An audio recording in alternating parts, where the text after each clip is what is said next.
Hello hi welcome back my YouTube channel. आपका अपने channel my education अड्डा में बहुत बहुत स्वागत है। मैं ललिता कौशिक आपका अपने चैनल माय एजुकेशन अड्डा में बहुत बहुत स्वागत करती हूँ। सबको राधे राधे, जय श्री कृष्णा, जय शिव शंभू, जय महाकाल। आई होप आप लोग सब ठीक होंगे, बेहतरीन होंगे और अपने एग्ज़ाम की तैयारी में आप लोग बहुत ही बेहतरीन ढंग से लगे हुए होंगे। सबको गुड आफ्टरनून, राधे राधे, जय श्री कृष्णा। हाँ, तो सब लोग जल्दी जल्दी लाइव आ जाएंगे और अपने सेक्शन को ज्वाइन कर लेंगे, ठीक है। हाँ जी, बिल्कुल। एग्ज़ाम ओरिएंटेड सवाल होंगे, कम से कम आपको यहाँ पे मिलेंगे 60 से 70 क्वेश्चन। कितने? 60 से 70 क्वेश्चन कराऊंगी मैं आपकी अब। फिर देन उसकी ईवीएस, आपकी ईवीएस और आपकी सीडीपी, ठीक है। ये रात को चलेंगी दोनों सब्जेक्ट, ईवीएस और सीडीपी का कॉम्बो चलेगा। और आपका 60 से 70 क्वेश्चन अब होंगे आपके हिंदी में। हाँ जी, सब लोग जल्दी जल्दी लाइव आ जाएंगे और सेक्शन को ज्वाइन कर लेंगे अपने को, ठीक है। देन उसके बाद आप लोग सब क्या करेंगे, एक नोटबुक पेन लेकर बैठेंगे और अपने नंबर काउंट करेंगे कि आप कितने ही सही कर पाए हैं इन सब में से, ठीक है। ओके, सबसे पहला प्रश्न देखेंगे आप लोग। आप मानते हैं कि अलग अलग तरह की सामग्री पढ़ने के अवसर मिलने से व्याकरण सम्मत भाषा लिखने को मिलती है? या ऑप्शन नंबर 2 है किताबों के बारे में जानकारी मिलती है? या ऑप्शन नंबर 3 है लेखकों के बारे में जानकारी मिलती है? या ऑप्शन नंबर 4 है आपका भाषा को विविध संदर्भों में प्रयोग करने की समझ विकसित होती है? हाँ जी, बिल्कुल। कौन सा वाला सही है आपका, बताएंगे आप लोग? बिल्कुल ऑप्शन नंबर डी बताया है पिंकी ने। हाँ, राधे राधे पिंकी। भाषा को विविध संदर्भों में प्रयोग करने की आपकी क्या होती है, समझ विकसित होती है अलग अलग तरह की सामग्रियों को जब अवसर मिलता है। ऑप्शन नंबर डी आपका बिल्कुल राइट आंसर है। बिल्कुल दोनों पेपरों में बिल्कुल 100% ये आपका यूजफुल रहेगा। दोनों पेपरों में पीआरटी और आपका जूनियर लेवल दोनों पेपरों में 100% सक्सेसफुल है ये। अगला प्रश्न देखेंगे आप लोग। उच्च दोनों के कॉम्बो में प्रश्न मिलेंगे, इसके पीआरटी के भी और उच्च प्राथमिक विद्यालय के भी, ठीक है। सेकंड प्रश्न है, उच्च प्राथमिक स्तर की पाठ्य सामग्री में अनुवाद सामग्री रखने का उद्देश्य क्या होता है? यानी कि पीछे जो शब्दार्थ के तौर पर लिखे हुए होते हैं ना, तो अनुवाद सामग्री होती है वो। तो पाठ्य सामग्री में अनुवाद सामग्री रखने का क्या उद्देश्य है? ऑप्शन नंबर फर्स्ट है आपका प्रचुर हिंदी साहित्य का न होना। ऑप्शन नंबर 2 है अन्य भाषाओं के साहित्य को हिंदी भाषा में पढ़ने के अवसर देना। या ऑप्शन नंबर 3 है पूरे देश को पढ़ने के अवसर देना। या ऑप्शन नंबर 4 है बहुत सी सामग्री से परिचित या परिचय कराना। बताएंगे आप लोग पाठ्य सामग्री में अनुवाद सामग्री रखने का क्या उद्देश्य है? बताएंगे आप लोग? गुड आफ्टरनून कविता। ओके, गुड आफ्टरनून ममता। सबको गुड आफ्टरनून।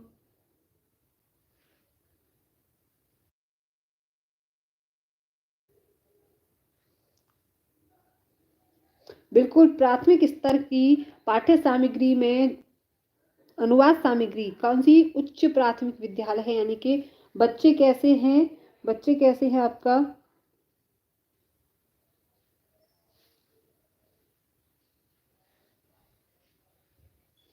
बच्चे कैसे हैं? उच्च प्राथमिक विद्यालय वाले, ठीक है। तो उनको अनुवाद सामग्री क्यों रखने का उद्देश्य होता है? तो बिल्कुल अन्य भाषाओं के साहित्य को हिंदी में पढ़ने के अवसर देना। ऑप्शन नंबर बी पूजा पिंकी बिल्कुल राइट आंसर बता रही हैं आप। अगले प्रश्न पर चलेंगे। अगला प्रश्न है आपका,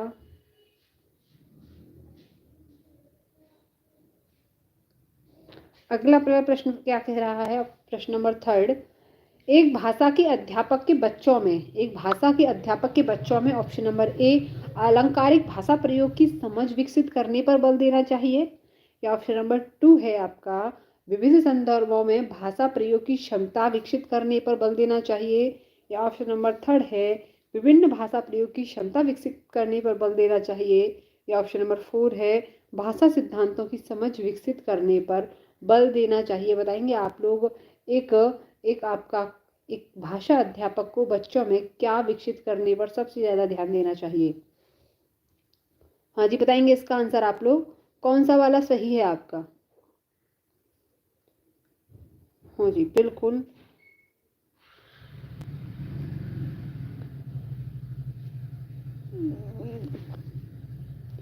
पूजा ए बता रही हैं। सब लोग बताएंगे कौन सा वाला होगा।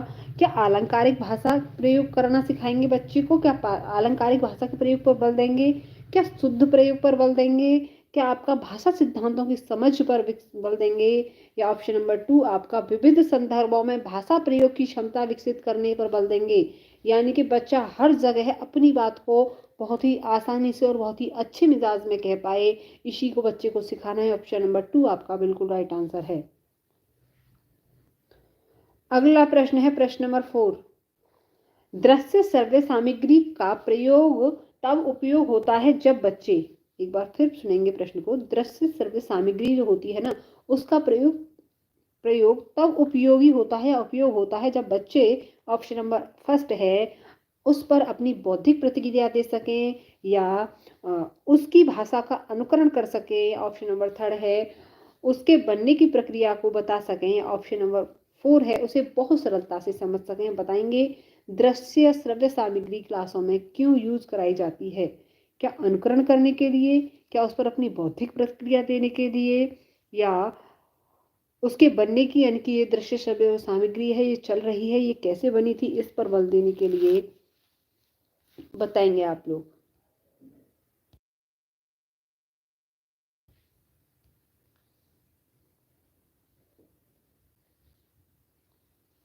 बिल्कुल, कौन सा वाला सही होगा? उस पर अपनी बौद्धिक प्रक्रिया देने के लिए, ऑप्शन नंबर फर्स्ट आपका बिल्कुल राइट आंसर है। दृश्य श्रव्य सामग्री का प्रयोग इसलिए क्लासों में होता है क्योंकि बच्चा उस पर अपनी बौद्धिक, यानी कि जो वो देख रहे हैं उसके बारे में प्रक्रिया दे सकें। किससे देती है प्रक्रिया? क्या हाथों से देती है? नहीं भैया, जो माइंड में आता है, जो कॉग्निटिव माइंड, यानी कि जो हमारा दिमाग सोचता है, उससे हम अपनी बौद्धिक प्रक्रिया देते हैं। ठीक है, और जब जो चीज़ हमने देखी और सुनी, तो हम अपनी बौद्धिक, जैसे कि अल्बर्ट बंडूरा का सांस्कृतिक सामाजिक, सॉरी, अल्बर्ट बंडूरा का सामाजिक अधिगम सिद्धांत है, किसका? अल्बर्ट बंडूरा का। तो वो क्या करते हैं, वीडियोस बनाते हैं बच्चों, मतलब कुछ सामाजिक घटनाओं की वीडियोस बनाते हैं, देन उस पर उसको क्या करते हैं, बच्चों को दिखाते हैं नहीं दिखाते हैं, तो बच्चे क्या करते हैं, उस पर अपनी बौद्धिक प्रक्रिया देते हैं। ऐसे यहाँ पर होता है, बच्चों को दृश्य श्रव्य सामग्री क्यों यूज कराई जाती है? जिससे कि बच्चे उस पर अपनी बौद्धिक प्रक्रिया दे सके, उस पर अपनी समझ के बारे में बता सकें। ठीक है, ऑप्शन नंबर ए आपका बिल्कुल राइट आंसर होगा। अगला प्रश्न देखेंगे, प्रश्न नंबर 5। बहुभाषी कक्षा में बच्चों की भाषाएं, option number first, question number 5 है आपका, बहुभाषी कक्षा में बच्चों की भाषाएं, ऑप्शन नंबर ए संसाधन के रूप में इस्तेमाल की जा सकती हैं, या ऑप्शन नंबर 2 है आपका एक जटिल समस्या है जो अन्य भाषाएं जो समस्याएं पैदा करती है, जो अन्य समस्याएं पैदा करती है। ऑप्शन नंबर देना चाहिए क्लास में। हाँ जी, बताएंगे आप लोग इसका आंसर। बिल्कुल, किसके रूप में यूज करना है? बहुभाषिकता को संसाधन के रूप में इस्तेमाल किया जाएगा। किसके रूप में? संसाधन के रूप में। ऑप्शन नंबर फर्स्ट आपका बिल्कुल राइट आंसर है। अगले प्रश्न पर चलेंगे। अगला प्रश्न क्या कह रहा है आपसे? प्रश्न नंबर 6। उच्च प्राथमिक स्तर पर विभिन्न विषयों पर आधारित पाठों को पाठ्य पुस्तक में शामिल करने का क्या उद्देश्य है? बताएंगे आप लोग इसका आंसर। उच्च प्राथमिक स्तर पर विभिन्न विषयों पर आधारित पाठों को पाठ्य पुस्तक में शामिल करने का क्या उद्देश्य होता है? ऑप्शन नंबर ए है बच्चों को विभिन्न प्रक्रियाओं से परिचित कराना, ऑप्शन नंबर बी है अन्य विषयों में सीखने में मदद करता है, ऑप्शन नंबर थर्ड है अन्य विषयों को सरलीकरण करता है, ऑप्शन नंबर 4 है बच्चों को विभिन्न विषयों की जानकारी देना। बताएंगे कौन सा वाला सही है आपका?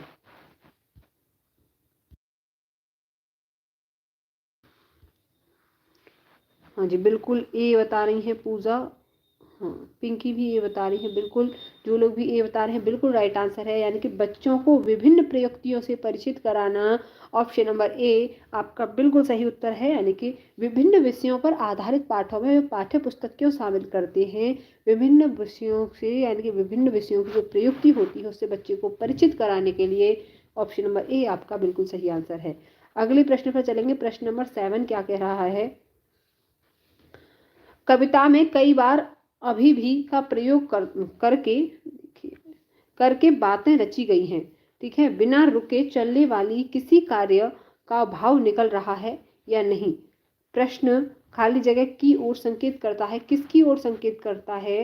व्याकरण ज्ञान की ओर संकेत कर रहा है, भाषा की बारीकी की ओर संकेत कर रहा है, या व्याकरण की परिभाषा की ओर संकेत कर रहा है, या ऑप्शन नंबर 4 है भाषा संरचना की ओर संकेत कर रहा है? बताएंगे आप लोग। कविता में कई बार अभी भी का प्रयोग करके बातें कही गई हैं, अभी भी। ठीक है, तो हाँ जी, बताएंगे आप लोग।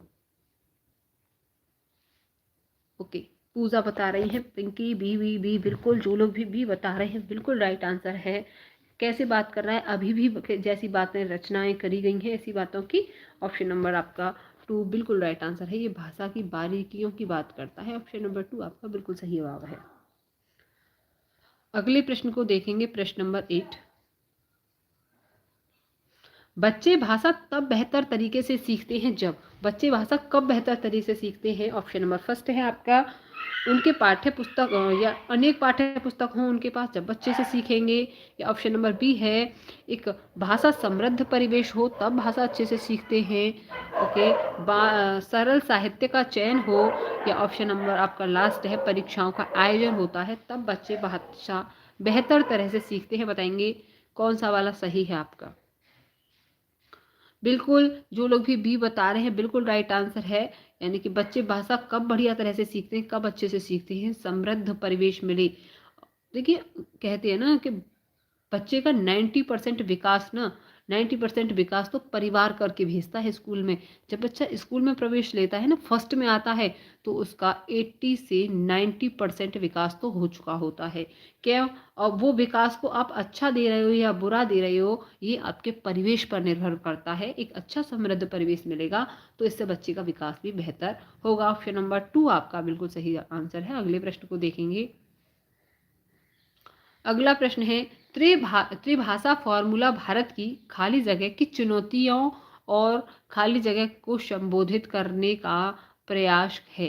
बताएंगे किसको संबोधित करने का प्रयास है? ऑप्शन नंबर फर्स्ट है आपका संस्कृति और समाधानों को। या ऑप्शन नंबर 2 है समस्या और अवसरों को। ऑप्शन नंबर 3 है भाषा स्थिति और संस्कृत को।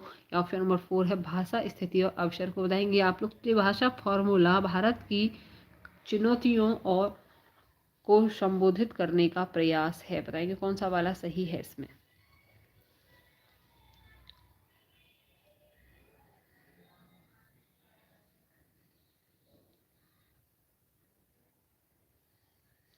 बताएंगे कौन सा वाला सही है?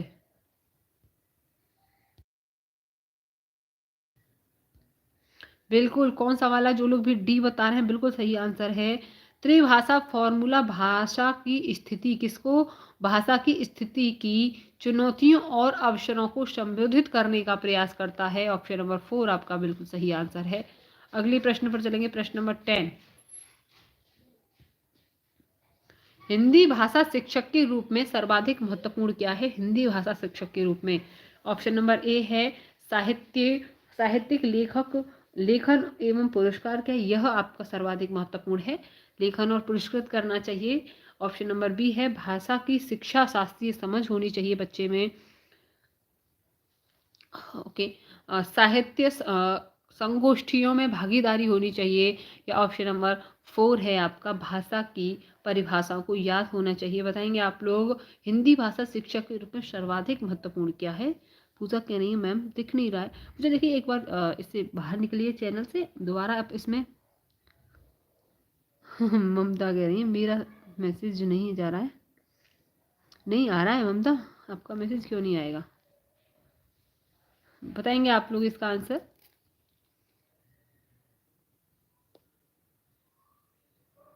सबका मैसेज आ रहा है, सबका मैसेज दिख रहा है। इसका आंसर बताएंगे सब लोग। हिंदी भाषा शिक्षक के रूप में सर्वाधिक महत्वपूर्ण क्या है? क्या पुरस्कार देना, भाषा की शिक्षा शास्त्रीय समझ होनी चाहिए, या आपका साहित्यिक संगोष्ठियों में भागीदारी होनी चाहिए, या भाषा आपकी जो क्लास भाषा की जो परिभाषाएं होती हैं उन पर रट्टा होना चाहिए। बिल्कुल, जो लोग भी बी बता रहे हैं, यानी कि भाषा की शिक्षा शास्त्रीय समझ होनी चाहिए। यानी कि जितना भी हम पढ़ रहे हैं ना लैंग्वेज के बारे में, उसकी समझ होनी चाहिए।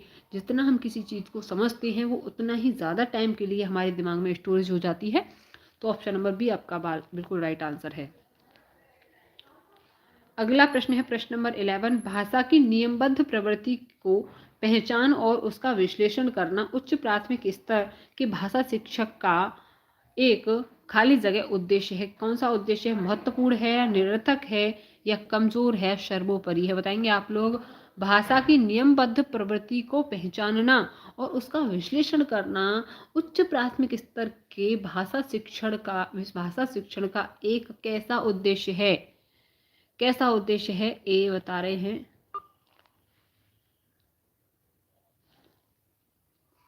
बिल्कुल कैसा उद्देश्य है? महत्वपूर्ण उद्देश्य है। ऑप्शन नंबर आपका फर्स्ट बिल्कुल राइट आंसर है। भाषा की नियमबद्ध प्रवृत्ति को पहचानना और उसका विश्लेषण करना उच्च प्राथमिक मतलब जो उच्च प्राथमिक का टीचर होता है उसका एक महत्वपूर्ण उद्देश्य होता है। ऑप्शन नंबर फर्स्ट आपका बिल्कुल राइट आंसर है।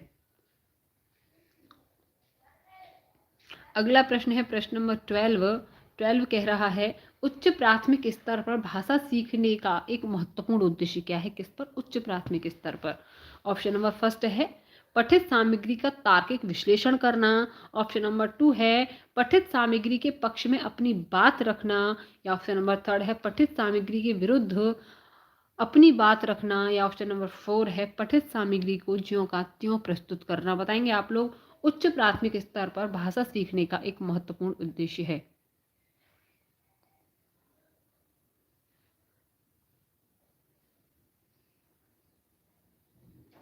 हाँ जी, बताएंगे कौन सा वाला सही है आपका? उच्च प्राथमिक स्तर पर।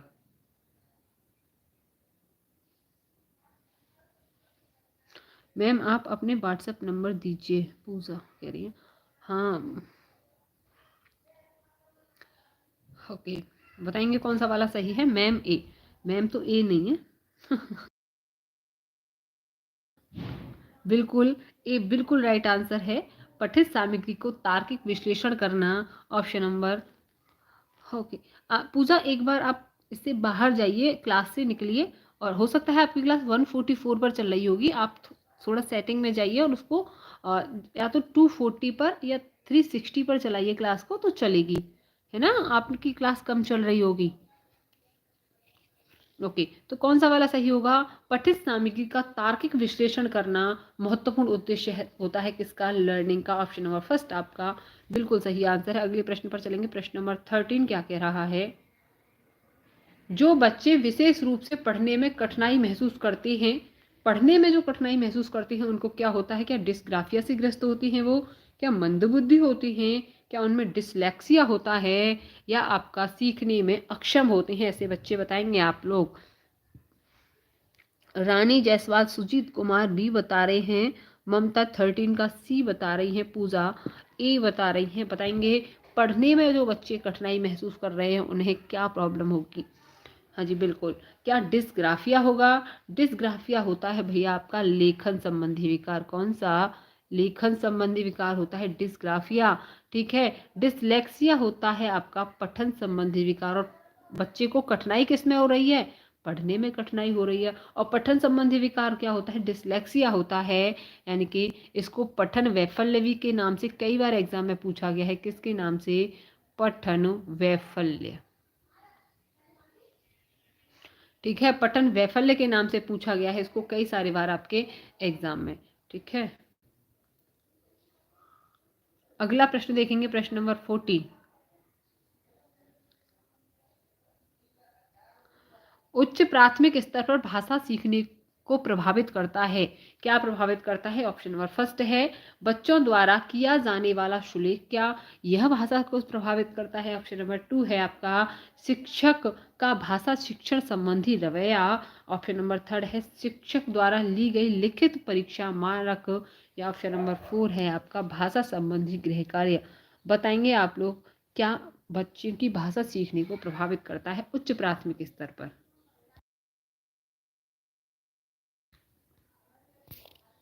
बिल्कुल बताएंगे। अगर बच्चा क्लास में फेल होता है, बच्चे के नंबर कम आते हैं, बच्चा भाषा नहीं सीख पा रहा है, तो टोटली किसकी गलती मानी जाएगी?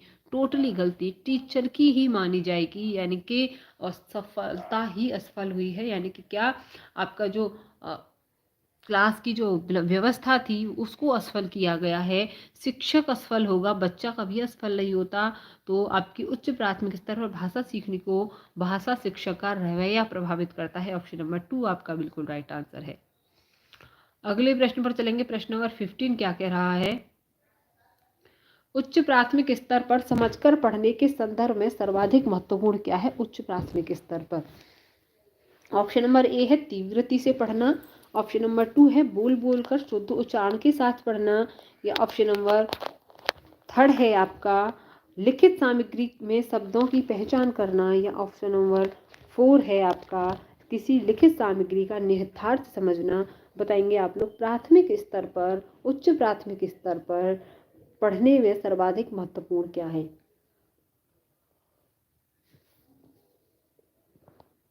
हाँ जी, डी बता रही हैं ममता रानी 15 का, सी बता रही हैं पूजा, बी बता रही हैं पिंकी, भी बता रही हैं नेहा यादव, भी बता रही हैं। देखिए तीव्र गति से पढ़ना, जल्दी जल्दी पढ़ लेंगे, कुछ समझ में ना आए तो बेकार है।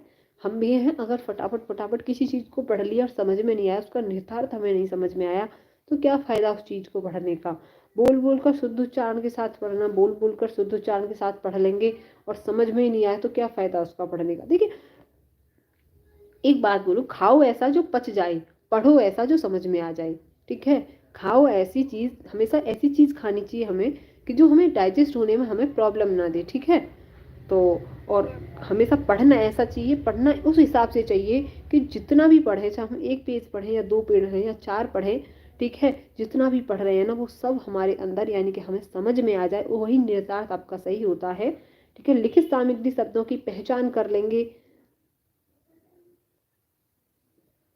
ठीक है, तो आपका कौन सा वाला, किसी लिखित सामग्री का हमें निहितार्थ समझ में आ जाए। ठीक है,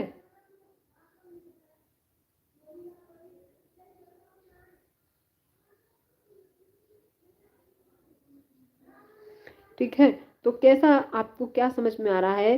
किसी चीज़ को अगर हम समझ सकें, उसका निहितार्थ समझ सकें, तो पढ़ना हमारा सफल है, महत्वपूर्ण है।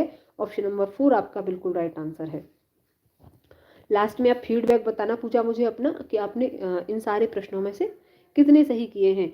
अगर आपने कितने हैं, शायद आपके 70 प्रश्न हैं, आपके 70, अगर आपने 70 में से ना 60 या आपने 55 तक भी कर पा रही है ना, 55 60 या आप 65 तक, ठीक है, यानी कि 55 कर पाई या 60 कर पाई इसमें से, या 65 तक कर पाई 70 में से, 70 नंबरों में से, तो आप बहुत बेहतरीन कर रही हैं। क्योंकि अभी तो पढ़ाई आपकी और चलेगी। आपका शायद 21 का है ना, 21 जनवरी का एग्ज़ाम है आपका, तब तक तो बहुत अच्छी हो जाएगी आपकी। अभी क्या है, अभी तो मैराथन्स लगेंगी ना, जब आपकी हिंदी की अलग, संस्कृत की अलग, सारी सब्जेक्टों की मैराथन लगेगी ना तब, और आपकी जो पढ़ाई है ना उसको एक धार मिल जाएगी, रिवीजन हो जाएगा सारी सब्जेक्टों का एक साथ। जब पेपर आने वाला होगा जनवरी में, सब क्लासों की मैराथन लगेंगी आपकी। ठीक है ना, तब और अच्छे से समझ में आएगा। तो कौन सा वाला सही है आपका? ऑप्शन नंबर डी आपका बिल्कुल सही है, यानी कि किसी लिखित सामग्री का निहितार्थ समझना ही सही होता है। अगला प्रश्न देखेंगे, प्रश्न नंबर 16। उच्च प्राथमिक स्तर पर खाली जगह परिचय कराने की प्रक्रिया पर बल दिया जाता है। क्या, किससे परिचित कराने की प्रक्रिया पर बल दिया जाता है? ऑप्शन नंबर फर्स्ट है आपका साहित्यिक विधाओं से, पठन प्रक्रिया से, या आपका लेखन प्रक्रिया से, या अलंकार व छंद से। बताएंगे कौन सा वाला सही है? हाँ जी, बिल्कुल फास्ट चलूंगी, टेंशन ना लें। ओके, उच्च प्राथमिक स्तर पर परिचय कराने की प्रक्रिया पर बल दिया जाता है, किसकी, मतलब उच्च प्राथमिक स्तर पर कौन सी वाली प्रक्रिया पर बल दिया जाता है? क्योंकि भैया उच्च प्राथमिक स्तर पर क्या आ जाता है, साहित्य आ जाता है, तो साहित्य को भी सिखाने पर बच्चे के लिए बल दिया जाता है। अलंकार, छंद, पठन प्रक्रिया, लेखन प्रक्रिया पढ़ना बच्चा आपका 1 to 5 में ही सीख जाता है लगभग बच्चा। अब तो मेरी दीदी का बेटा है और केजी में है, ठीक है, और एक फर्स्ट में है, तो क्या है वो इंग्लिश पढ़ लेते हैं बच्चे। ठीक है, तो पढ़ना तो बच्चे तभी सीख जाते हैं। तो ऑप्शन नंबर फर्स्ट आपका बिल्कुल राइट आंसर है, उन्हें साहित्य सिखाना स्टार्ट हो जाता है।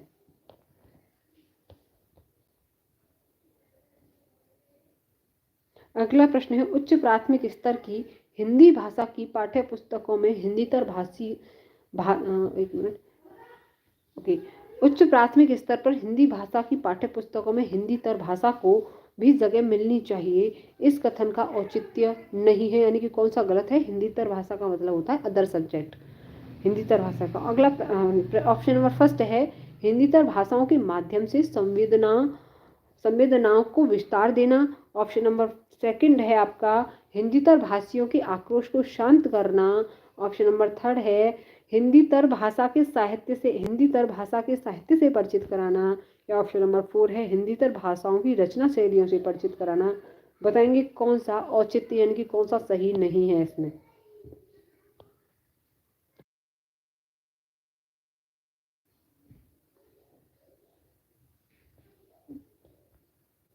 बिल्कुल कौन सा होगा, हिंदीतर भाषियों के आक्रोश को शांत करना, कौन सा औचित्य नहीं है, तो ऑप्शन नंबर बी आपका बिल्कुल राइट आंसर है। अगले प्रश्न पर चलेंगे। अगला प्रश्न है प्रश्न नंबर 18।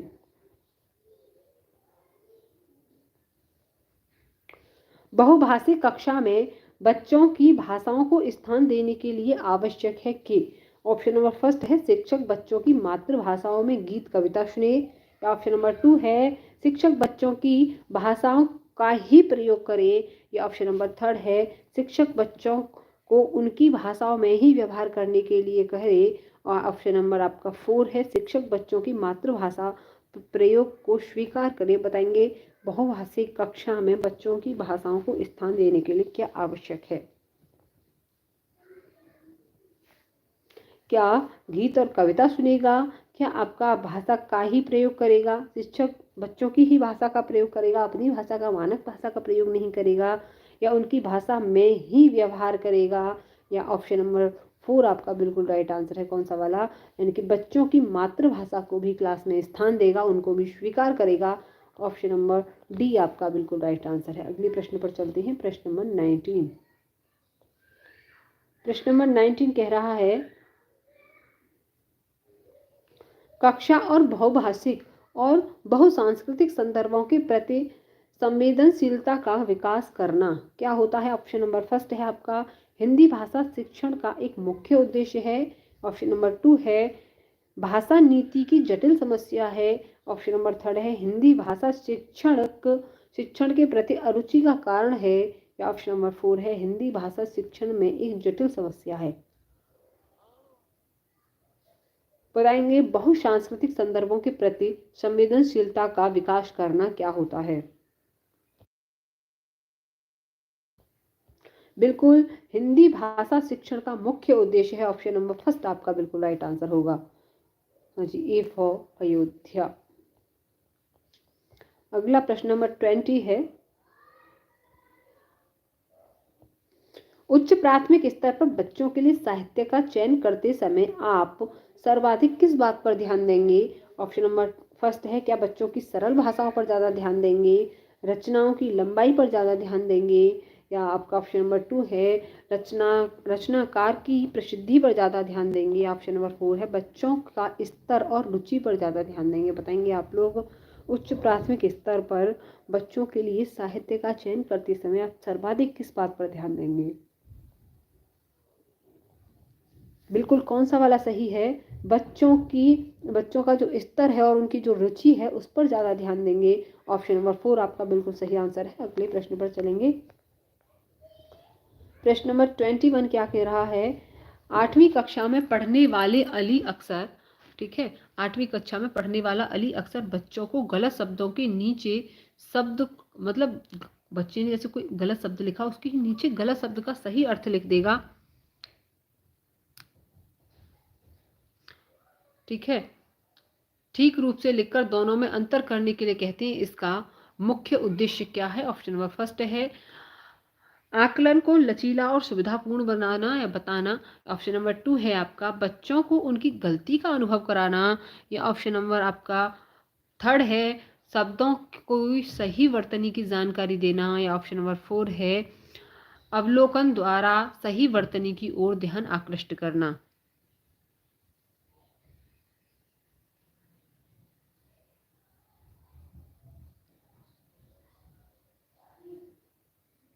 बताएंगे इसका आंसर मैम? आ ही जा रहे हैं आंसर।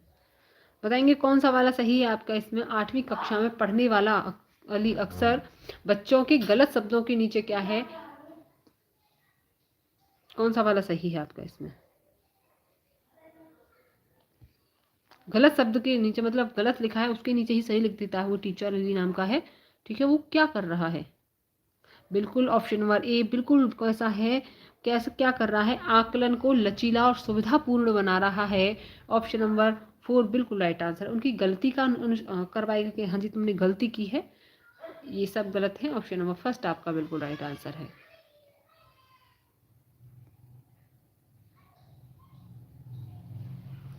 प्रश्न नंबर 22।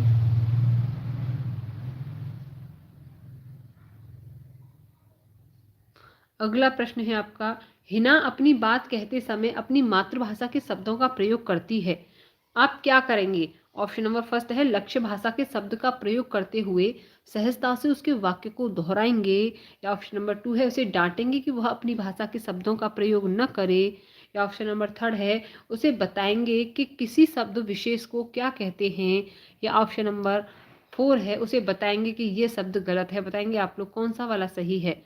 हाँ जी, पूजा बता रही है, ए पिंकी ए बता रही हैं, सब लोग बताएंगे कौन सा वाला सही होगा आपका। बिल्कुल कौन सा वाला सही है? लक्ष्य भाषा के शब्द का प्रयोग करते हुए सहजता से उसके वाक्य को दोहराएंगे। ऑप्शन नंबर फर्स्ट आपका बिल्कुल सही है।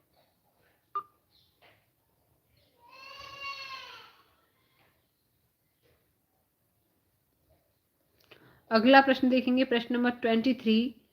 लेखन क्षमता का विकास करने के संदर्भ में आपके लिए सबसे अधिक महत्वपूर्ण क्या है? लेखन क्षमता का विकास करना है।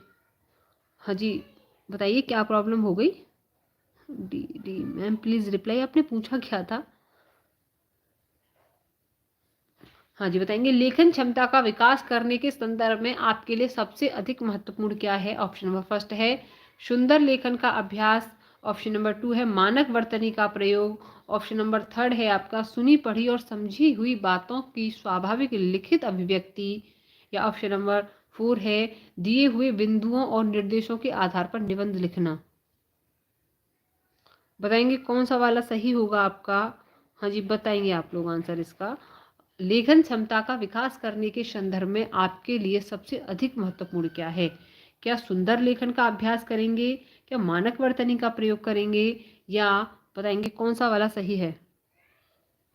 ओके ममता मैम 21 का फिर से करिए क्वेश्चन को। ओके अभी देखते हैं, एक मिनट रुकिए आप। इसका आंसर बताएंगे सबसे पहले।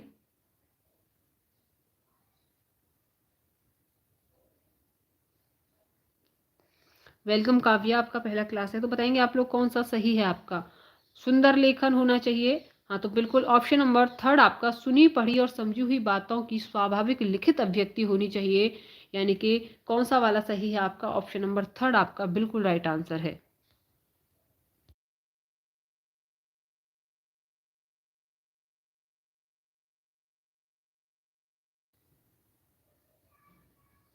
हाँ जी, बताएंगे प्रश्न नंबर 21 में क्या प्रॉब्लम हुई आपको? 8वीं कक्षा में पढ़ाने वाला अली है अक्सर क्या है? बच्चों को गलत शब्दों के नीचे अंडरलाइन करके ठीक लिख देता है उस बच्चे को। तो हाँ जी, बताएंगे क्या है? आकलन को लचीला और सुविधापूर्ण बताता है वो, बिल्कुल कैसे? क्योंकि जो ऊपर गलत लिखा हुआ है उसके देन नीचे सही लिख देता है, तो वो बच्चों को क्या है, उसको लचीला बना रहा है, उसको किसको? पढ़ाई को, और बच्चों के लिए सुविधापूर्ण बताता है। बिल्कुल ऑप्शन नंबर फर्स्ट आपका बिल्कुल राइट आंसर होगा।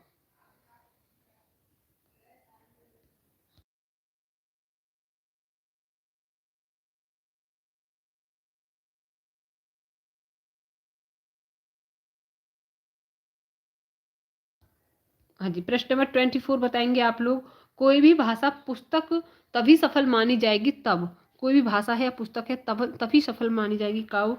ऑप्शन नंबर फर्स्ट है वो बच्चों में साहित्य की धरोहर और वर्तमान साहित्य के प्रति उत्सुकता बनाए, या ऑप्शन नंबर 2 है वह बच्चों को प्राचीन साहित्य की पूरी जानकारी दे, या ऑप्शन नंबर 3 है वो बच्चों को व्याकरणिक नियमों से परिचित कराए, या ऑप्शन नंबर 4 है वो बच्चों को केवल प्रसिद्ध साहित्य से परिचित कराए, बताएंगे कौन सा वाला सही है।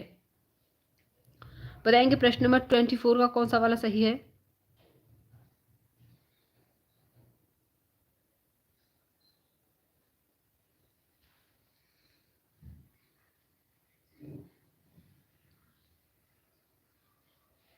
हाँ जी, बताएंगे कौन सा वाला सही है आपका।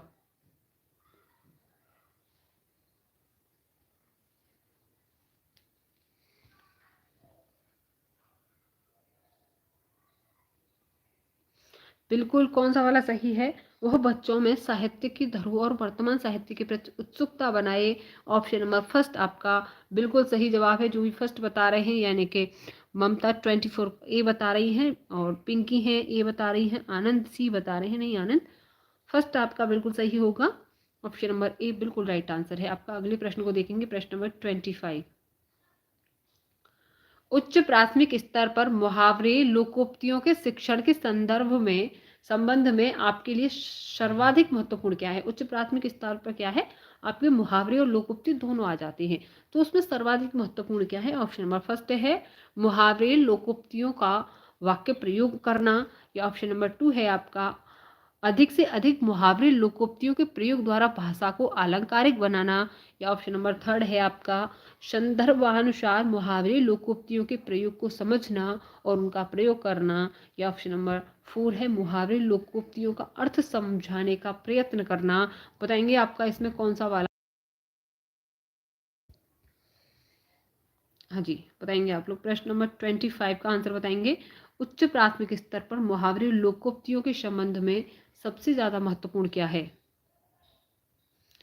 क्या लोकोक्तियों का प्रयोग करना सीख लेंगे। मुहावरे लोकोक्तियों का वाक्य प्रयोग करते हैं, सबसे बढ़िया होता है, ठीक है। क्या अधिक से अधिक मुहावरे लोकोक्तियों के प्रयोग द्वारा भाषा को अलंकारिक बनाएंगे। भैया बिल्कुल सही बात है, ठीक है। कैसे, क्या संदर्भानुसार मुहावरे लोकोक्तियों के प्रयोग को समझना और उनका प्रयोग करना करेंगे, या आपका ऑप्शन नंबर 4 है मुहावरे लोकोक्तियों का अर्थ समझने का प्रयास करेंगे। बिल्कुल जो लोग भी सी बता रहे हैं बिल्कुल राइट आंसर बता रहे हैं, ठीक है। पूजा है, सचिन है, सुनील है, सोनाली सी बता रही है, पिंकी, पूजा, ममता 25 का सी बिल्कुल संदर्भानुसार मुहावरे लोकोक्तियों के प्रयोग को समझना और उनका प्रयोग करना। ऑप्शन नंबर 3 आपका बिल्कुल राइट आंसर है।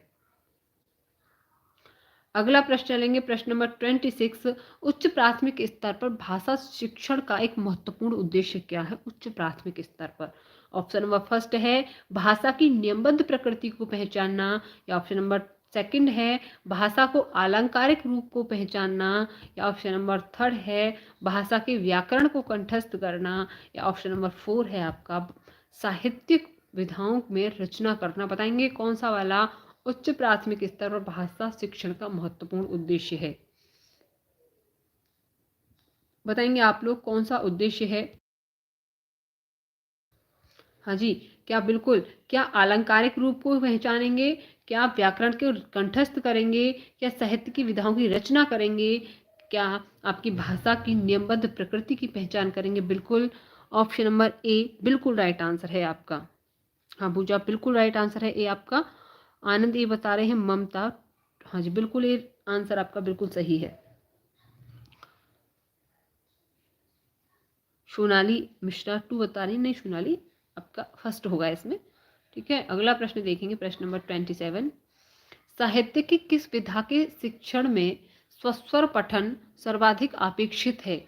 साहित्य की किस विधा के रूप में यानी कि किस विधा में, ठीक है, सस्वर वाचन यानी कि स्वस्वर वाचन का मतलब होता है गा गा के पढ़ना, राह में पढ़ना।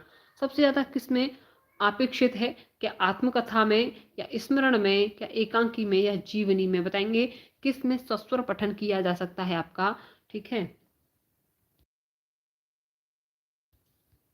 हाँ जी, बताएंगे सस्वर पठन बोलकर पढ़ना, गाकर पढ़ना, ठीक है, ये सब होता है। एक मौन पठन होता है जो अंदर ही अंदर पढ़ना, मुंह मुंह में।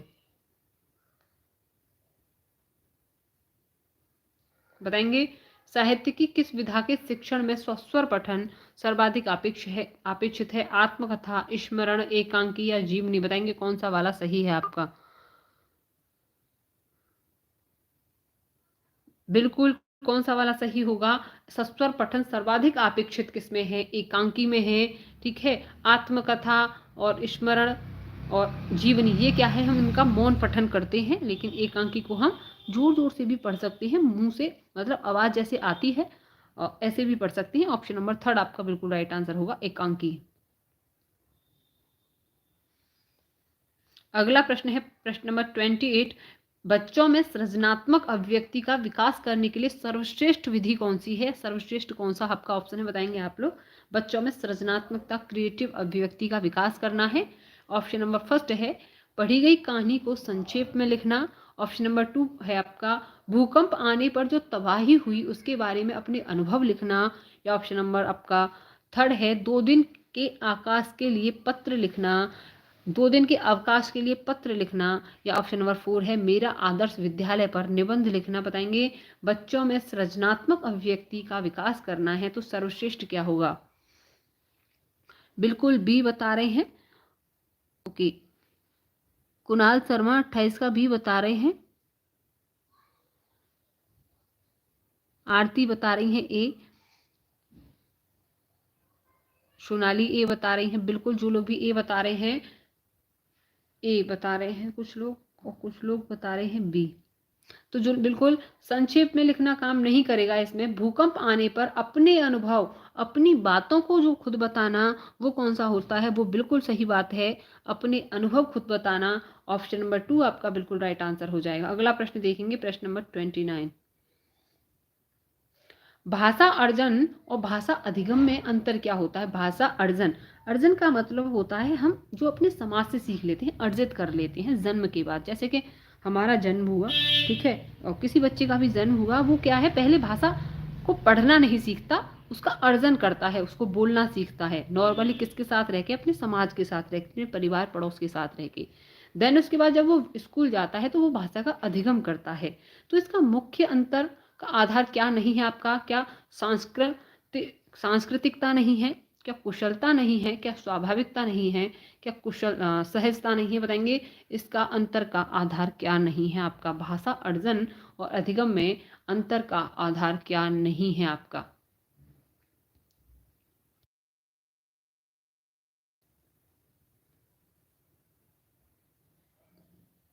बताएंगे आप लोग।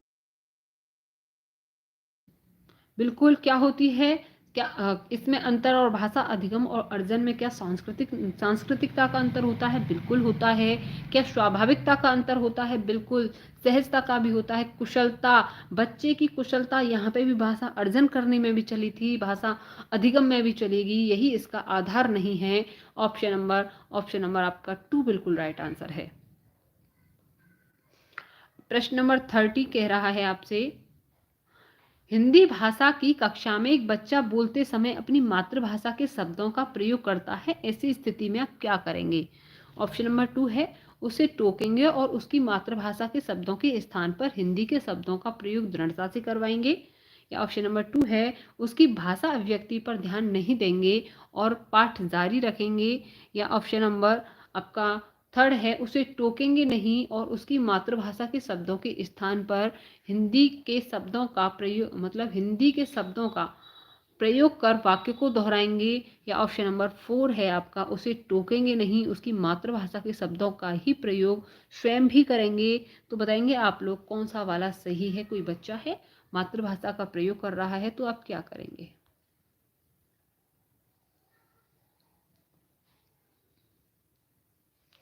बिल्कुल, कौन सा वाला सही होगा आपका? बिल्कुल सी, उसे टोकेंगे नहीं, वो बच्चा कर रहा है करने देंगे, लेकिन उसी के शब्दों के स्थान पर मानक भाषा या हिंदी वाली भाषा के जो शब्द हैं, सही शब्द हैं, उनका प्रयोग करके उस बात को दोहराएंगे। ऑप्शन नंबर सी आपका बिल्कुल राइट आंसर है। अगले प्रश्न को देखेंगे। अगला प्रश्न क्या कह रहा है? प्रश्न नंबर 31, भाषा अर्जन के बारे में कौन सा कथन सही है? क्या भाषा अर्जन के बारे में कौन सा कथन सही है? यह सहज होता है, यह परिवार में ही होता है। ऑप्शन नंबर 3 है यह कठिन होता है। ऑप्शन नंबर 4 है यह विद्यालय में ही होता है। हाँ जी, बताएंगे आप लोग भाषा अर्जन के बारे में कौन सा कथन सही है? बी बता रहे हैं भाषा अर्जन के बारे में कौन सा कथन सही है?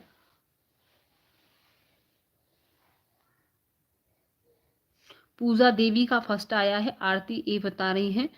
ओके, कुणाल शर्मा ए बता रहे हैं, सचिन सी बता रहे हैं, पिंकी भी बता रही हैं, पूजा भी बता रही है। तो हाँ जी बिल्कुल, भाषा अर्जन के बारे में कौन सा कथन सही है? ये परिवार में ही होती है, परिवार में ही होती है, ये गलत बात हो जाएगी। यह कठिन नहीं होती, यह सहज होती है और बड़ी ही आसानी से बच्चे को आती है। यह विद्यालय में ही होती है, विद्यालय में नहीं होती, ये परिवार में, पड़ोस में, समाज में, हर जगह होती है। तो कौन सा कथन सही है हमारा? भाषा अर्जन के बारे में यह सहज होती है। ठीक है, क्या बच्चे को मेहनत करनी पड़ती है भाषा सीखने के लिए? नहीं करनी पड़ती, वो सहजता से सीख जाता है भाषा अर्जन करके, अर्जित करके, दूसरों को देख देख कर। ठीक है, जैसे बड़े बोलते हैं ऐसा करना वो सीखता है। तो ऑप्शन नंबर आपका फर्स्ट बिल्कुल राइट आंसर है। प्रश्न नंबर 32 क्या कह रहा है? मुहावरे और लोकोक्तियां सीखने सिखाने का एक महत्वपूर्ण उद्देश्य है। ऑप्शन नंबर फर्स्ट है मुहावरे एवं लोकोक्तियों का सुनिश्चित प्रयोग करना, या ऑप्शन नंबर 2 है मुहावरे एवं लोकोक्तियों का निर्माण करना, या ऑप्शन नंबर 3 है मुहावरे एवं लोकोक्तियों का अर्थ बताना, या ऑप्शन नंबर 4 है कोश से मुहावरे एवं लोकोक्तियों का अर्थ देखना। बताएंगे कौन सा उद्देश्य है मुहावरे एवं लोकोक्तियों का? जा रहे हैं मेरे जी बिल्कुल, फीडबैक बताएंगे आपने कितने सही किए हैं उसके बाद। देखिए अगर आपके ना अभी फिलहाल अगर आप ये समझ लीजिए, अगर आपने 70 प्रश्नों की ये श्रृंखला चलेगी आपकी, 70 में से अगर आपने 60, 65 या 55 तक भी कर दिए ना, 55 तक, तो आप बहुत अच्छे चल रहे हैं। ठीक है, आपके ना कम से कम कितने वहाँ पर 30 में से कम आपके 28 आने की संभावना रहेगी फिर तो। हाँ जी, बताएंगे कौन सा वाला सही है आपका इसके बारे में? बिल्कुल, मुहावरे और इनका उद्देश्य होता है मुहावरे एवं लोकोक्तियों का सुनिश्चित प्रयोग करना। अगर हम किसी मुहावरे एवं लोकोक्तियों का सुनिश्चित प्रयोग कर पाएंगे तो उसका अर्थ का भी प्रयोग, देखो उसके अर्थ को भी लगा पाएंगे। ठीक है, उसका मुहावरे एवं लोकोक्तियों का निर्माण भी कर पाएंगे। तो ऑप्शन नंबर ए आपका बिल्कुल राइट आंसर है। प्रश्न नंबर 33 है उच्च प्राथमिक स्तर पर व्याकरणिक पक्षों शब्दों की बारीकियों के आकलन के संदर्भ में सबसे अधिक महत्वपूर्ण क्या है? ऑप्शन नंबर फर्स्ट है आपका परिभाषाओं को जानना, ऑप्शन नंबर 2 है आपका शब्दकोशीय शब्द संपदा का ज्ञान, या ऑप्शन नंबर 3 है संदर्भ में व्याकरण समझना, या ऑप्शन नंबर 4 है पाठ्य पुस्तकीय व्याकरण के नियम जानना। बताएंगे आप लोग कौन सा वाला सही है आपका? उच्च प्राथमिक स्तर पर व्याकरणिक पक्षों शब्दों की बारीकियों के आकलन के संदर्भ में सबसे अधिक महत्वपूर्ण क्या है? कुछ नहीं हुआ है, नहीं उसको तो हटा दिया है। बताएंगे कौन सा वाला सही है आपका? उच्च प्राथमिक स्तर पर व्याकरणिक पक्षों शब्दों की बारीकियों के आकलन के संदर्भ में सबसे अधिक महत्वपूर्ण क्या है?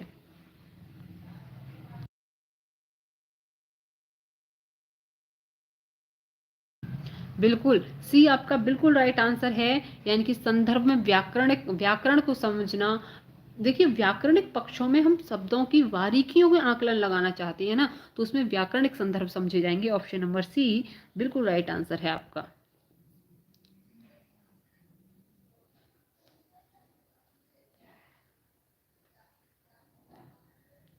काव्या 12 का ए बता रही है। काव्या आप 12वीं पे चल रही हैं। अगला प्रश्न है आपका प्रश्न नंबर 34। संदर्भ के अनुसार शब्दों के प्रयुक्त चयन संबंधी त्रुटियों को दूर करने के लिए सर्वाधिक कारगर तरीका क्या है? बताएंगे आप लोग।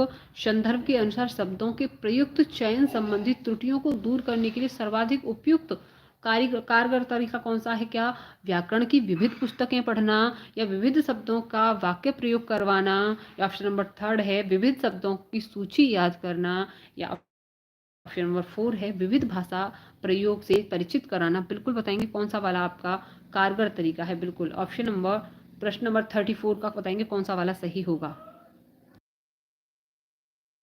बिल्कुल, कौन सा सही होगा? भाषा प्रयोग से परिचित कराना। ऑप्शन नंबर आपका 34 का डी बिल्कुल राइट आंसर है। सूर्यांश बता रहे हैं बिल्कुल आपका डी बिल्कुल राइट आंसर है। अगले प्रश्न पर चलेंगे 35 पर। प्रश्न नंबर 35 कह रहा है बच्चों की भाषा क्षमता का आकलन करने की दृष्टि से निम्नलिखित में से कौन सा प्रश्न सर्वाधिक उपयोगी एवं सार्थक है? बताएंगे आप लोग।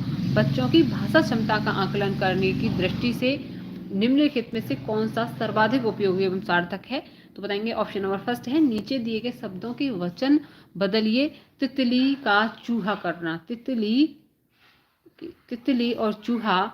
ऑप्शन नंबर 2 है नीचे लिखे वाक्य को पढ़कर सुनाइए, मुझे कहानी सुनना अच्छा लगता है। या ऑप्शन नंबर 3 है फेरी वालों की आवाजें सुनिए और किसी एक का कक्षा में अभिनय करके दिखाइए। या ऑप्शन नंबर 4 है आपका नीचे लिखे शब्दों को पढ़कर सुनाइए, जंगल और धरती। बताएंगे बच्चों की भाषा क्षमता का आकलन करना है तो कौन सा सर्वाधिक उपयोगी होगा?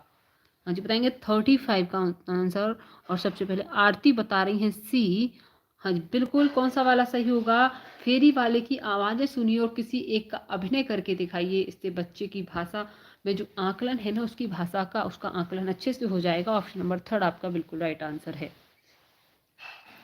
अगला प्रश्न है प्रश्न नंबर 36। शैक्षिक प्रक्रियाओं के मूल्यांकन के संदर्भ में आप किस कथन से सहमति प्रकट करेंगे? ऑप्शन नंबर फर्स्ट है आपका बच्चों को पास फेल करना वास्तव में व्यवस्थागत विफलताओं को बच्चों के सिर मढ़ना है। ऑप्शन नंबर 2 है आपका, ऑप्शन नंबर 2 क्या कह रहा है? परीक्षा और फेल हो जाने का डर वास्तव में बच्चों के लिए प्रेरणा का स्रोत बनकर काम करता है। ऑप्शन नंबर 3 है कक्षा 8 तक विद्यार्थियों को फेल नहीं करने का प्रावधान के कारण देश में शिक्षा का स्तर गिर रहा है। या ऑप्शन नंबर 4 है कक्षा 8 तक विद्यार्थियों को फेल न किए जाने के प्रावधान के कारण ही विद्यालय जो विद्यार्थी होते हैं वो सीख नहीं पाते। तो बताएंगे कौन सा वाला आपका इसमें सही होगा? शैक्षिक प्रक्रियाओं के मूल्यांकन के संदर्भ में किस कथन से सहमति प्रकट करेंगे आप? हाँ जी बताएंगे आप लोग किस कथन से सहमत?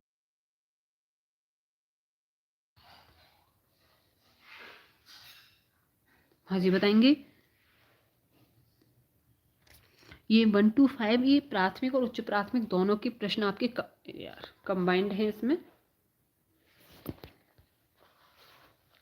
हाँ जी बिल्कुल, तो ऑप्शन नंबर ए आपका बिल्कुल राइट आंसर है। मूल्यांकन की जो कैसे सहमति प्रकट करेंगे? बच्चों को जो पास फेल करना जो होता है ना, व्यवस्थागत विफलताएं होती हैं। देखिए कहते हैं ना कि बच्चा फेल हो गया तो क्या फेल होता है, प्रश्न बहुत मशहूर है सीटेट का कि अगर कोई बच्चा किसी सब्जेक्ट में फेल हो जाता है तो क्या फेल होता है? व्यवस्था फेल होती है वहाँ की, ठीक है, टीचर फेल होता है, बच्चा कभी फेल नहीं होता है। तो ये बच्चों को पास फेल करना वास्तव में व्यवस्थागत विफलताओं को बच्चों के सर मढ़ना है। ऑप्शन नंबर ए आपका बिल्कुल राइट आंसर है। ऑप्शन नंबर फर्स्ट आपका बिल्कुल राइट आंसर है। डर वर कुछ नहीं, बच्चों को क्या डर से, बच्चे कभी डर से नहीं पढ़ते। वो बच्चे जो मोटिवेट होते हैं वो अलग ही चीज़ों से होते हैं, डर वर से नहीं होते, ठीक है। अगला प्रश्न देखेंगे आप लोग। अगला प्रश्न है प्रश्न नंबर 37। भाषा सभी विषयों की खाली जगह में है, किसमें? अध्यायों में, केंद्र में, प्रारंभ में या पढ़ने में? बताएंगे आप लोग भाषा सभी विषयों की खाली जगह। बिल्कुल, कौन सा वाला सही होगा आपका? बताएंगे आपको लोग 37 का कौन सा सही होगा?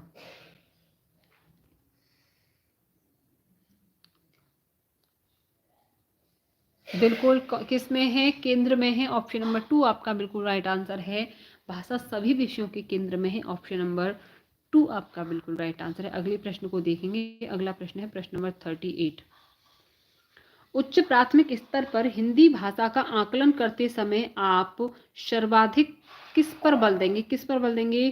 क्या मौखिक परीक्षाओं पर, क्या पोर्टफोलियो पर, या जांच सूचीमा पर, या ऑप्शन नंबर डी है लिखित परीक्षाओं पर? बताएंगे उच्च प्राथमिक स्तर पर हिंदी भाषा का आकलन करते समय सबसे ज्यादा महत्व किसको देंगे?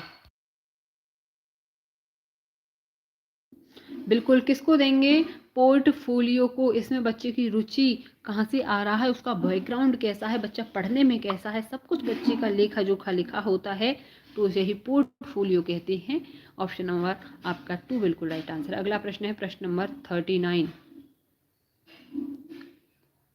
हिंदी भाषा सीखने के संदर्भ में कक्षा 8 में पढ़ने वाले बच्चे से यह अपेक्षित करना कि वह, ऑप्शन नंबर फर्स्ट है, हिंदी भाषा के मुहावरे और लोकोक्तियों को जान सके, या ऑप्शन नंबर 2 है आपका, विभिन्न संदर्भों में हिंदी भाषा को प्रभावी प्रयोग कर सके, या ऑप्शन नंबर 3 है, तत्सम प्रधान शब्दों का प्रभावी प्रयोग कर सके, या ऑप्शन नंबर 4 है आपका, हिंदी भाषा की समस्त नियमावली को जान सके। बताएंगे हिंदी भाषा के संदर्भ में कौन सा वाला आपका सही है।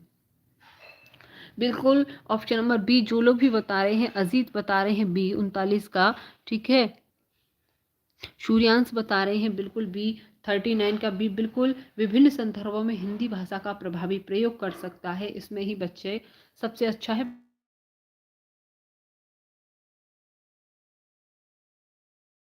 इसका आंसर प्रश्न नंबर 40 का आपकी दृष्टि में अभ्यास ऑप्शन नंबर फर्स्ट है, बच्चों को तार्किक बनाते हैं, ऑप्शन नंबर 2 है, बच्चों को भाषा के बारे में बताते हैं, ऑप्शन नंबर 3 है, बच्चों को उत्तर देना सिखाते हैं, या ऑप्शन नंबर 4 है, बच्चों को समझाने में मदद करते हैं। बताएंगे आपकी दृष्टि से अभ्यास। हाँ जी बिल्कुल बताएंगे आप लोग प्रश्न नंबर 40 का कौन सा वाला होगा। आनंद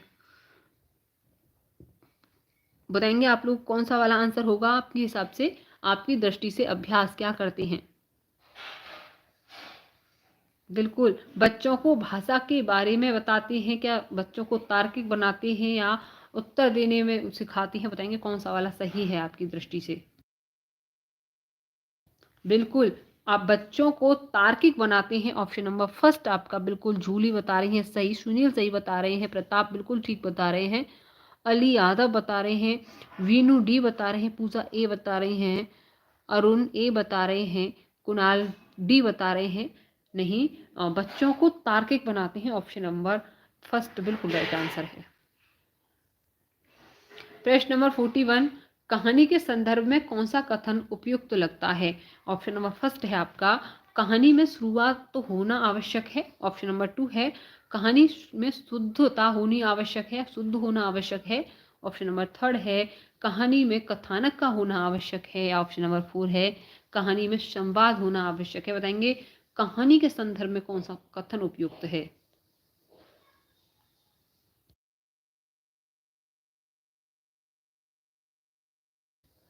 बिल्कुल क्या, देखिए कोई कहानी है तो शुरुआत तो होनी है उसकी, ठीक है, भाषा शब्द भी होंगे उसमें कुछ ना कुछ, लेकिन जब तक कहानी को सुनाने वाला कोई बेहतर इंसान नहीं होगा तो कहानी कहानी नहीं लगी। कहानी में कथानक का होना बहुत ही आवश्यक है। ऑप्शन नंबर 3 आपका बिल्कुल राइट आंसर है, ऑप्शन नंबर 3। अगले प्रश्न को देखेंगे।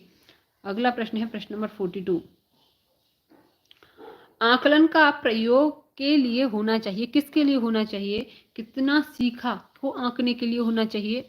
ऑप्शन नंबर 2 है, परस्पर तुलना के लिए होना चाहिए, ऑप्शन नंबर 3 है, भाषा की जानकारी के लिए होना चाहिए, ऑप्शन नंबर 4 है, सीखने में मदद करता है। बताएंगे आप लोग आकलन का प्रयोग खाली जगह के लिए होना चाहिए।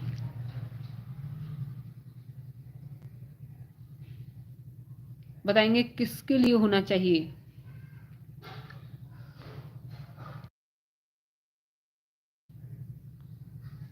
आकलन का प्रयोग, आकलन कैसा होता है, आकलन 2 टाइप के होते हैं, एक होता है आपका व्यापक मूल्यांकन और एक होता है आपका सतत मूल्यांकन या सतत आकलन, ठीक है। तो ये क्या होता है, जब हमारा सतत आकलन या सतत मूल्यांकन चल रहा है, जो क्लास के बीच में चलता है, जो रचनात्मक आकलन होता है, वो क्या करता है, बच्चे की सीखने में मदद करता है। कितना बच्चे को आंकना नहीं है, हमें तुलना नहीं करनी है, ठीक है, क्या करना है, बच्चे की सीखने में हेल्प करनी है। किसके द्वारा होती है, वो होती है मेरे भाई किसके द्वारा, सतत मूल्यांकन या आकलन के द्वारा या रचनात्मक आकलन के द्वारा। वो क्या होता है, जब क्लास के बीच में कोई चैप्टर आपको पढ़ाया जा रहा हो, बीच में ही क्वेश्चन पुटअप कर लेना, जिससे कि ये पता चल जाए कि बच्चे को कहाँ प्रॉब्लम आ रही है, और उसके बाद टीचर क्या है उसका निवारण कर दे, तो ये क्या है, इसमें सीखने में मदद करेगा। ऑप्शन नंबर डी आपका बिल्कुल सही आंसर है, डी आंसर आपका बिल्कुल सही है, और सुनील बता रहे हैं डी बिल्कुल राइट आंसर है, डी। अगला प्रश्न है प्रश्न नंबर 42, उच्च प्राथमिक स्तर पर व्याकरण पढ़ाने की आगमन पद्धति में उदाहरण से नियम की ओर जाते हैं, या नियम से उदाहरण की ओर जाते हैं, या व्याकरण की पाठ्य पुस्तक पर केंद्रित रहते हैं, या जटिल से सरलता की ओर जाते हैं? बताएंगे आप लोग। आगमन विधि कैसी विधि होती है उसमें? हाँ जी, बताएंगे। आगमन विधि उच्च प्राथमिक स्तर पर आगमन विधि किधर से किधर की ओर जाती है? 43 का एमडी का सबसे पहले आंसर आया है। देन सुमन डी बता रही हैं, उसके बाद पूजा बी बता रही हैं, ओके बाद सूर्यांश ए बता रहे हैं, कंचन ए बता रही हैं, बिल्कुल सुनील डी बता रहे हैं, अरुण ए बता रहे हैं। बिल्कुल किधर, यानी कि आगमन विधि अरस्तु, ये आगमन विधि किसने दी थी? अरस्तु साहब ने दी थी। किसने? अरस्तु साहब ने दी थी। अरस्तु ने दो विधियां दी थी, एक आगमन दी थी और एक कौन सी? निगमन दी थी। कौन सी? आगमन और एक निगमन दी थी। तो आगमन में किधर से किधर के लिए चलते हैं? एग्जाम्पल, यानी कि उदाहरण से, एग्जाम्पल से रूल की तरफ चलते हैं। किधर से किधर? उदाहरण से नियम की तरफ चलते हैं। और ये कौन सी होती है? आगमन विधि होती है। नियम से उदाहरण की ओर किस वाली विधि में चलते हैं? निगमन विधि में चलते हैं। कौन सी वाली में? निगमन विधि में चलते हैं, नियम से उदाहरण की ओर। और ये कैसी विधि होती है? निगमन विधि शिक्षक केंद्रित। कैसी विधि होती है? शिक्षक केंद्रित विधि होती है। और जो आगमन विधि होती है वो छात्र केंद्रित विधि होती है। तो आपकी ये क्या कह रहा है? आगमन विधि पद्धति में किधर से किधर चलते हैं? उदाहरण से नियम की ओर। ऑप्शन नंबर ए आपका बिल्कुल सही आंसर है। अगले प्रश्न को देखेंगे, प्रश्न नंबर 44। भाषा अर्जन के संबंध में कौन सा कथन सही है? भाषा अर्जन, अर्जन का मतलब यानी कि जो हमने परिवेश में रहकर, विद्यालय में रहकर हर जगह से अर्जित की है उसे भाषा अर्जन कहते हैं। तो इसमें कौन सा कथन सही है आपका? यह सरल होती है, यह कठिन होती है, यह सीखी जाती है, या यह सहज होती है? बताएंगे आप लोग। भाषा अर्जन के बारे में कौन सा कथन सही है? भाषा अर्जन के बारे में।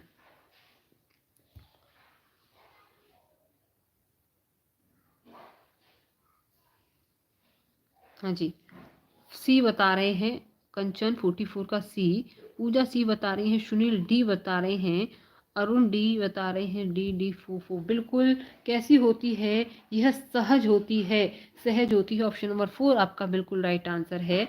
अर्जन क्या होता है? सहज होता है, जो कि अपने आप आ सरल। सरल क्या कोई सब्जेक्ट होगी, फिर भी वो सीखनी पड़ेगी अगर सरल है। कठिन तो होती नहीं, सीखा तो जाता ही नहीं, ये अपने आप अर्जित करके आती है। और ये भाषा अर्जन अर्जित करके आती है और यह सहज भाषा होती है। ऑप्शन नंबर डी आपका बिल्कुल सही आंसर। अगले प्रश्न पर चलेंगे, प्रश्न नंबर 45। उच्च प्राथमिक स्तर पर भाषा सीखने का क्या उद्देश्य है? ऑप्शन नंबर फर्स्ट है प्रश्नोत्तरी, भाषण, अंत्याक्षरी का मात्र आयोजन करना। ऑप्शन नंबर 2 है भाषा की बारीकियों और सौंदर्य बोध के रूप में से समझना। या ऑप्शन नंबर 3 है दूसरों के अनुभवों से जुड़कर सवालों के जवाब देना। या ऑप्शन नंबर 4 है निजी अनुभवों को केवल लिखकर अभिव्यक्त करना। बताएंगे आप लोग उच्च प्राथमिक स्तर पर भाषा सीखने का क्या उद्देश्य है? 45 बिल्कुल कौन सा वाला सही होगा बताएंगे? 45 का बी बता रहे हैं आप, सूर्यांश बता रहे हैं, लेकिन पूजा बता रही है, विद्या सी बता रही है, एमडी सी बता रहे हैं, अरुण प्रताप सब लोग सी बता रहे हैं। लेकिन कौन सा? दूसरों के अनुभवों से जुड़कर सवालों के जवाब देना ये उद्देश्य होता है, या भाषा की बारीकी और सौंदर्य बोध को सही रूप से समझना, यही भाषा सीखने का उद्देश्य होता है। बिल्कुल राइट आंसर है। जो लोग भी बी बता रहे हैं बिल्कुल सही बता रहे हैं। अगला प्रश्न देखेंगे 46 का।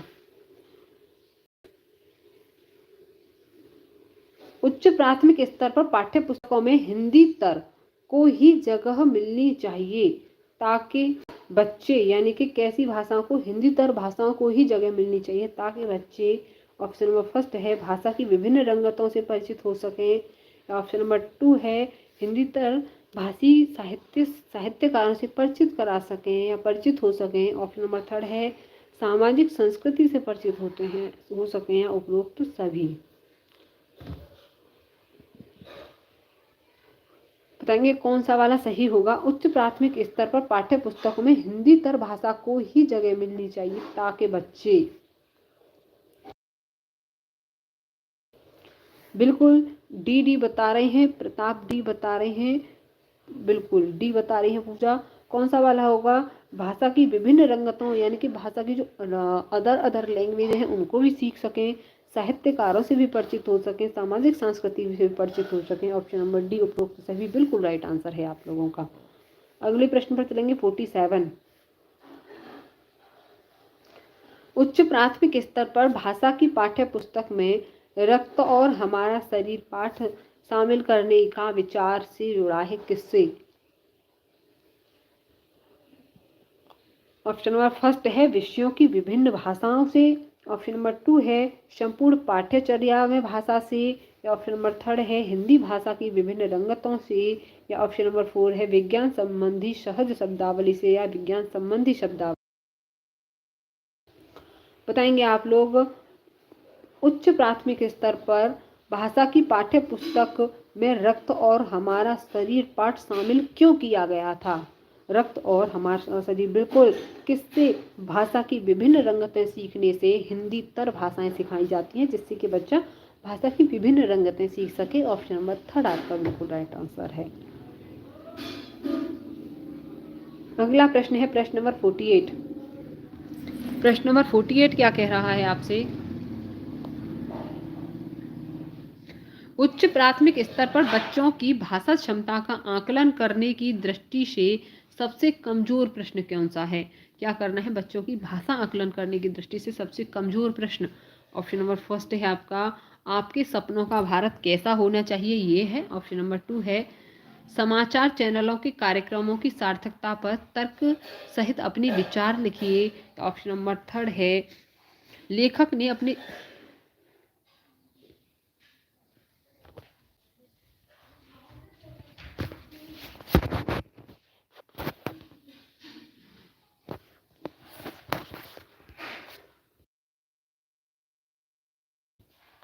बताएंगे, या ऑप्शन नंबर 3 है लेखक ने अपने जीवन के किन दो घटनाओं को महत्वपूर्ण बताया है, या ऑप्शन नंबर 4 है दोषों का पर्दाफाश करना कब बुरा रूप ले सकता है। बताएंगे आप लोग कौन सा वाला सही है आपका। उच्च प्राथमिक स्तर पर बच्चों की भाषा क्षमता का आकलन करने की दृष्टि से सबसे कमजोर प्रश्न कौन सा है?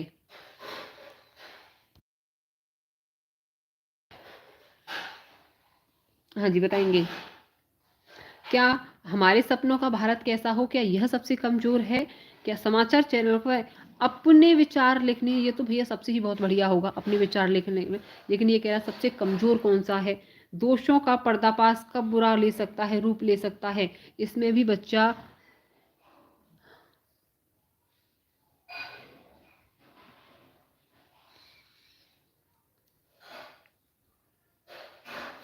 अहमद कह रहे हैं मैम मेरा नाम लीजिए, आप आंसर बताइए तभी तो बताऊंगी मैं।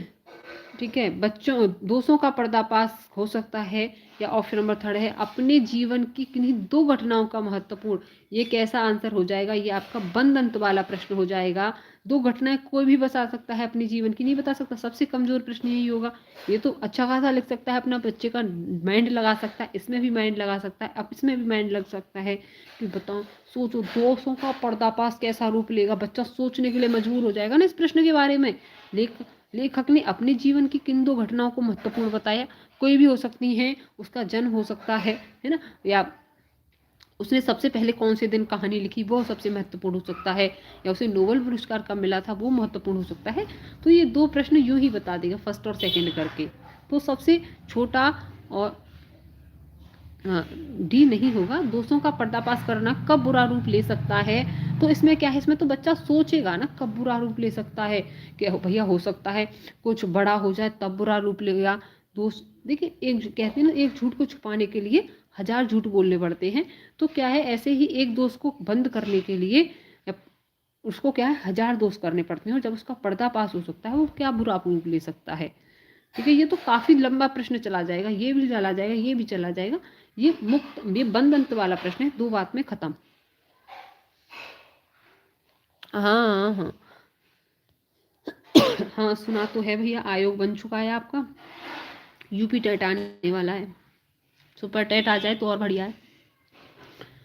कक्षा 8 के बच्चों की पठन अवबोधन क्षमता का विकास करने में करने में सहायक है।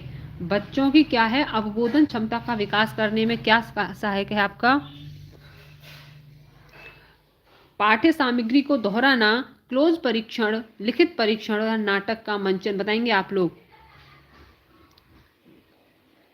बताएंगे कक्षा 8 के बच्चों की पठन अवबोधन क्षमता का विकास करने में क्या सहायक है?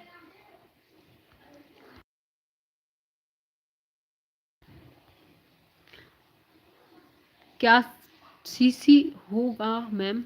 क्या मतलब CC? What's CTET, triple C, क्या पूछना चाह रहे हैं आप? क्लोज परीक्षण, बच्चों की कक्षा 8 के बच्चों का परीक्षण लेना है तो क्या करवाएंगे? क्लोज परीक्षण करवाएंगे। ऑप्शन नंबर 2 आपका बिल्कुल राइट आंसर है। क्लोज परीक्षण मतलब सतत मूल्यांकन।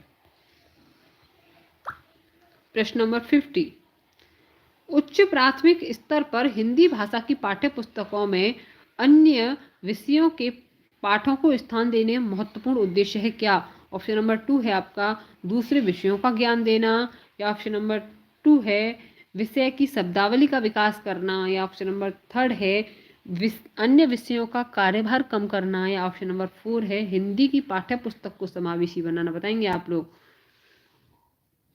उच्च प्राथमिक स्तर पर हिंदी भाषा में भी कई सारे सब्जेक्ट शामिल हो जाते हैं ना, कई सारे, जैसे कि हमारा जीवन, हमारा रक्त परिसंचरण तंत्र, इसको भी हिंदी में डाल देते हैं। तो इसका महत्वपूर्ण उद्देश्य क्या है? ठीक है, हाँ, तो बिल्कुल भाषा की विभिन्न रंगतों से परिचित कराना। और अगर कई सारे सब्जेक्ट मिल जाएंगे तो हिंदी पुस्तक कैसी हो जाएगी? समावेशी हो जाएगी। ऑप्शन नंबर 4 आपका बिल्कुल राइट आंसर है। अगले प्रश्न को चलेंगे 41 पर। भाषा अर्जन में बच्चे भाषा को सहज और स्वाभाविक रूप से सीखते हैं। ऑप्शन नंबर 2 है अभ्यास और यांत्रिकता से सीखते हैं।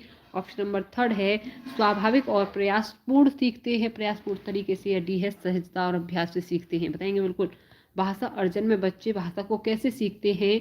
सहज और स्वाभाविकता से सीखते हैं। ऑप्शन नंबर फर्स्ट आपका बिल्कुल राइट आंसर है। कमलेश कुमार बता रहे हैं, ये बिल्कुल राइट आंसर है कमलेश। अगला प्रश्न है, उच्च प्राथमिक स्तर पर बहुभाषिक कक्षा में बच्चों की भाषाएं एक संसाधन है, कठिन समस्या है, पहेली है या जटिल चुनौती है? बताएंगे आप लोग। उच्च प्राथमिक स्तर पर बहुभाषिक कक्षाओं में बच्चों की भाषाएं कैसी होती हैं? बिल्कुल, क्या एक संसाधन के रूप में वर्क करती हैं? बिल्कुल 52 का ए बिल्कुल राइट आंसर है। राहत अफजा का, ठीक है। कंचन का बिल्कुल सही है। ओके, इंदु बिल्कुल सही बता रही है। सुनील ए बता रहे हैं। शबा ए बता रही हैं। बिल्कुल राइट आंसर है इन लोगों का ए। अगला प्रश्न है 53, उच्च प्राथमिक स्तर पर बच्चों की हिंदी भाषा की क्षमता का आकलन में कार्यपरक पक्ष पर बल देने का आशय क्या होता है? हिंदी भाषा की क्षमता के आकलन में। ऑप्शन नंबर फर्स्ट है भाषा प्रयोग पर बल देना। ऑप्शन नंबर 2 है भाषा के कार्यों को बढ़ावा देना, या ऑप्शन नंबर 3 है भाषा प्रयोग का पक्ष बताना, या ऑप्शन नंबर 4 है भाषा के कार्यों की पूरी जानकारी देना या पूरी सूची बताना। बताएंगे। उच्च प्राथमिक स्तर पर बच्चों की हिंदी भाषा की क्षमता के आकलन में कार्यपरक पक्ष पर बल देने का आशय है। बिल्कुल ऑप्शन नंबर 2, जितने से जितने ज़्यादा बच्चे को, ऑप्शन नंबर फर्स्ट, जितने से जितने बच्चे को आपके क्या प्रयोग कराए जाएंगे, भाषा के अवसर दिए जाएंगे, उतना ही ये क्या है, कार्यपरक पर अच्छा होगा। ऑप्शन नंबर फर्स्ट आपका बिल्कुल राइट आंसर है 53 का। जी, सुमन बता रही हैं।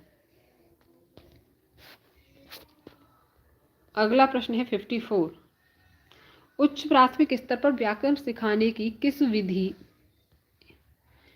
विधि को आप सर्वाधिक महत्वपूर्ण उपयोगी मानते हैं व्याकरण सिखाने के लिए?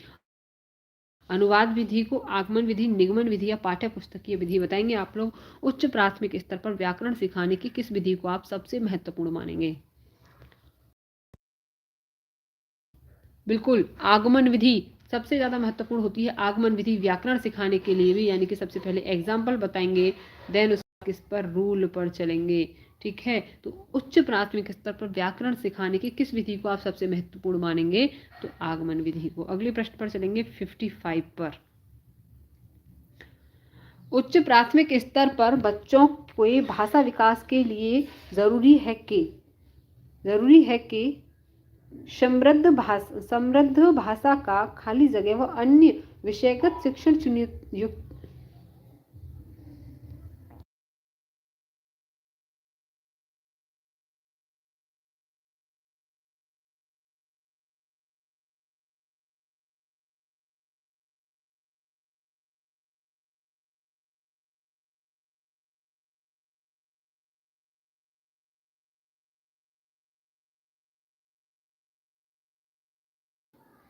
हाँ जी, बताएंगे इसका आंसर कौन सा होगा आपका? अन्य विषयगत शिक्षण युक्ति में उपयोग किया जाए परिवेश और भाषिक का। ऑप्शन नंबर 2 है साहित्य और कला का। ऑप्शन नंबर 3 है कलात्मक साहित्य का या भाषिक साहित्य का। बताएंगे कौन सा वाला सही है आपका?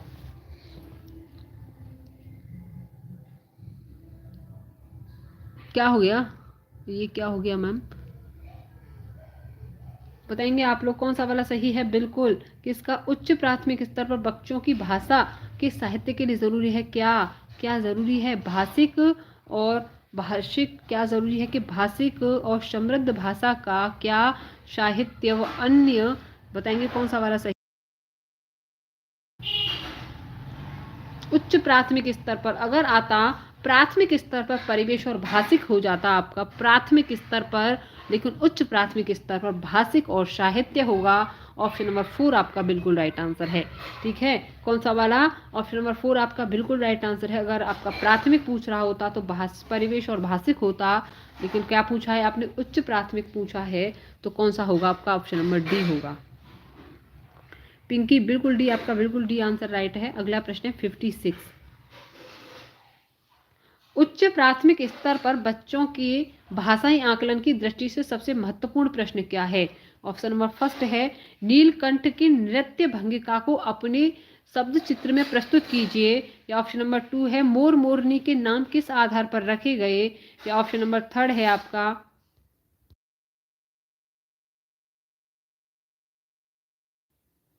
अगला प्रश्न है आपका वसंत ऋतु में नीलकंठ के लिए जाली घर में बंद रहना असहनीय है, क्यों था? बताएंगे। ऑप्शन नंबर 4 है लेखिका को नीलकंठ की कौन कौन सी चेष्टाएं बहुत भाती थी। बताएंगे आप लोग कौन सा वाला सही है? सबसे महत्वपूर्ण प्रश्न कौन सा होगा इनमें से?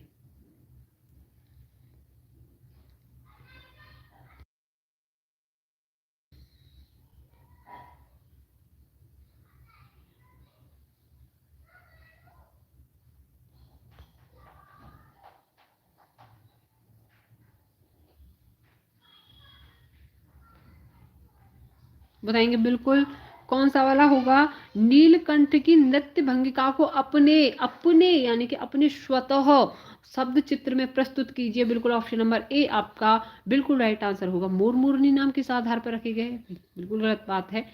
वसंत ऋतु में नीलकंठ के लिए ये असहनीय है, क्यों? क्या वसंत ऋतु में नीलकंठ के लिए जाली घर में बंद रहना असहनीय क्यों हो जाता था? बता देगा क्यों हो जाता था? क्योंकि गर्मी पड़ती थी, ठीक है, इसलिए असहनीय हो जाता था। नॉर्मली कोई बता सकता है लेखिका को अपनी चेष्टाएं भाती थी, ये भी नहीं होगा। तो कौन सा वाला? नीलकंठ की नृत्य भंगिका को अपने यानी कि जो नीलकंठ था जो नृत्य भंगिकाएं करता था, आप उसे अपने शब्द प्रस्तुत कीजिए। ऑप्शन नंबर फर्स्ट आपका बिल्कुल राइट आंसर होगा। अगला प्रश्न है 57।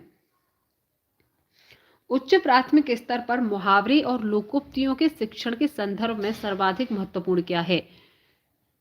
ऑप्शन नंबर फर्स्ट है संदर्भानुसार उनका प्रयोग करना। ऑप्शन नंबर 2 है उनकी परिभाषा याद करना। थर्ड है उनका अर्थ जानना। 4 है उनका क्रम याद रखना। बताएंगे कौन सा वाला सही होगा आपका इसमें? हाँ जी, बताएंगे लोकोक्तियों के शिक्षण के संदर्भ में कौन सा सही है आपका? बिल्कुल कौन सा सही होगा? संदर्भानुसार उनका प्रयोग करना।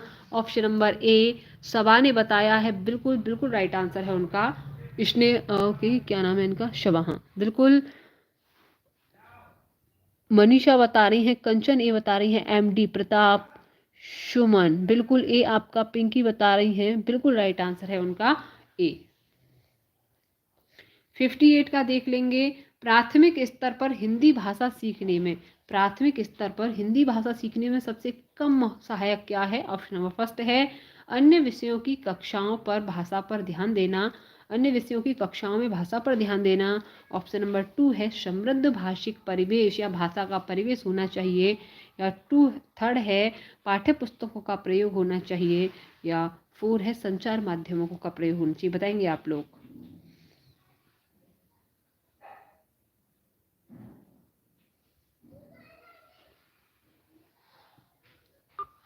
हाँ जी, एनसीईआरटी की बुक में से तो अक्सर प्रश्न आते हैं, आपके ईवीएस में भी पूछे जाते हैं एनसीईआरटी की बुक से।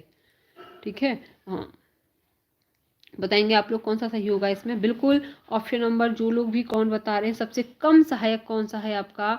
हाँ जी बताएंगे सबसे कम सहायक कौन सा है? क्या संचार माध्यमों का प्रयोग, क्या पाठ्य पुस्तक का प्रयोग, या समृद्ध भाषिक परिवेश, या क्या है अन्य विषयों की कक्षा में भाषा पर ध्यान देना? बताएंगे कौन सा?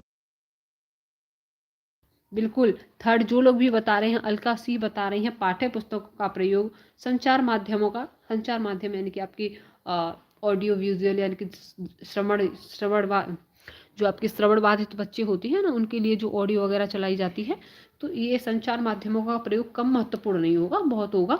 पाठ्य पुस्तकों का हम थोड़ा सा साइड कर सकते हैं। ऑप्शन नंबर थर्ड आपका बिल्कुल राइट आंसर है।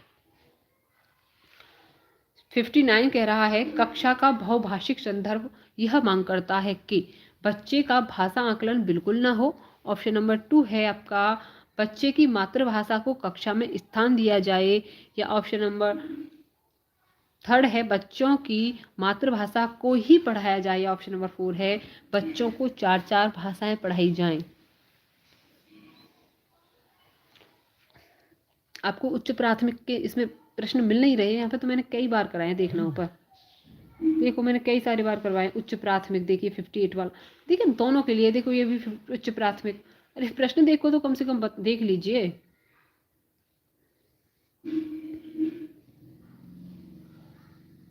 कौन सा वाला प्रश्न था? 59 था 58? शायद 59 ही था। ये वाला बताएंगे कौन सा वाला सही होगा आपका इसमें?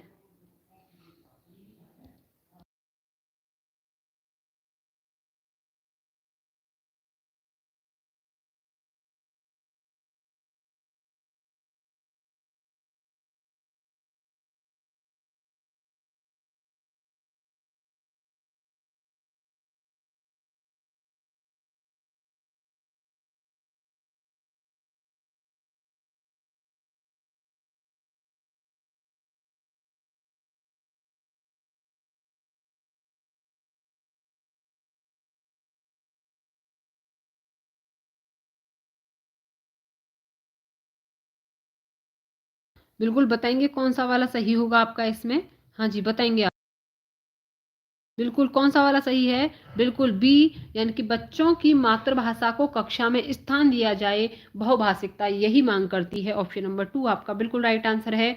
अगले प्रश्न पर चलेंगे। प्रश्न नंबर 60 क्या कह रहा है? भाषा की कक्षा में यह जरूरी है कि ऑप्शन नंबर फर्स्ट है बच्चों की पाठ्य पुस्तक पर विशेष ध्यान दिया जाए। ऑप्शन नंबर 2 है बच्चे मानक भाषा में ही बात करें। ऑप्शन नंबर थर्ड है बच्चे भाषिक पृष्ठभूमि के आधार पर किसी को पीछे न छोड़ा जाए। या ऑप्शन नंबर 4 है आपका बच्चों को अधिक से अधिक परीक्षाएं ली जाएं। बताएंगे कौन सा वाला सही है आपका इसमें?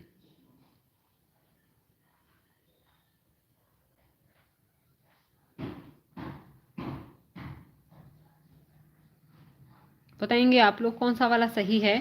बिल्कुल कौन सा सही होगा?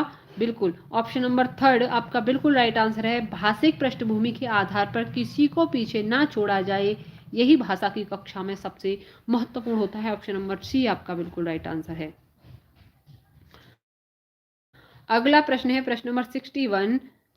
हर व्यक्ति को मैंने ही सच्चाई दिखाई वाक्य पर चर्चा करने का उद्देश्य क्या है? बताएंगे आप लोग। हर व्यक्ति को मैंने ही सच्चाई दिखाई पर वाक्य पर चर्चा करने का क्या उद्देश्य है? ऑप्शन नंबर फर्स्ट है बच्चों को संज्ञा के प्रयोग का ज्ञान कराना। ऑप्शन नंबर 2 है बच्चों को सर्वनाम के प्रयोग का ज्ञान कराना।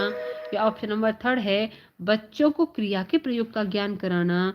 या ऑप्शन नंबर 4 है बच्चों को भाषा की नियमबद्ध प्रकृति की पहचान और उसका विश्लेषण कराना सिखाना। बताएंगे इस वाक्य में किस उद्देश्य पर चर्चा करी गई है?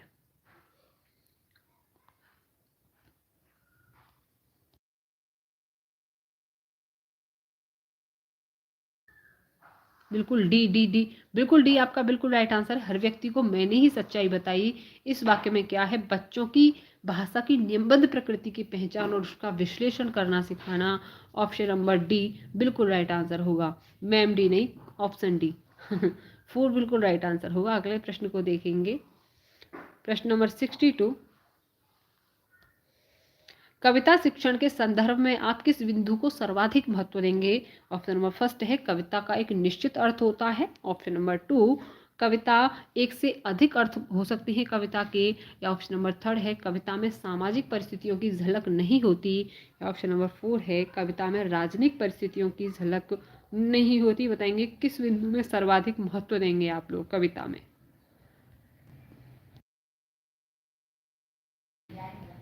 हाँ जी, बताएंगे कौन सा वाला सही है आपका? इसका आंसर बताएंगे आप लोग। कविता शिक्षण के संदर्भ में आप किस बिंदु को सर्वाधिक महत्व देते हैं? कविता का निश्चित अर्थ,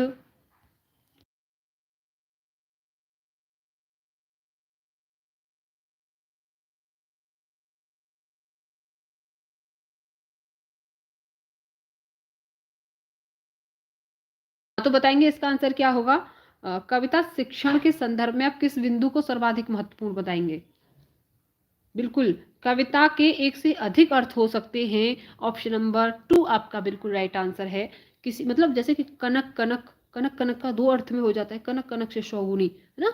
तो कविता के भी क्या है, डबल डबल अर्थ हो सकते हैं। ऑप्शन नंबर 2 आपका बिल्कुल राइट आंसर है। 63 पर चलेंगे, क्या कह रहा है? 8वीं कक्षा का सोहन पढ़ते समय परेशानी का अनुभव कर रहा है। संभवतः मुदित, मतलब वो कौन सी प्रॉब्लम है जिससे वो ग्रस्त है? क्या उसको डिसकैलकुलिया है, क्या अफेजिया है, डिसग्राफिया है या डिसलेक्सिया है? बताएंगे। पढ़ते समय कठिनाई का महसूस कर रहा है, पढ़ने में उसको दिक्कत आती है, तो उसको क्या प्रॉब्लम है? डिसकैलकुलिया। बताएंगे आप लोग क्या प्रॉब्लम है उसको क्या? हाँ जी, 63 का सी बता रहे हैं, राहत अफजा ने बताया है, सुमन,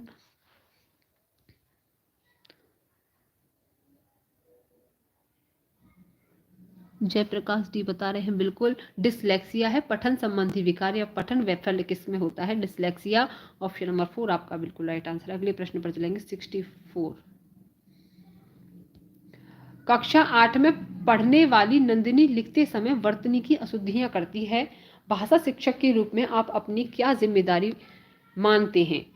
क्या है, वो लिखते समय कुछ अशुद्धियां कर रही है, भाषा शिक्षक के रूप में आप अपनी क्या जिम्मेदारी मानते हैं?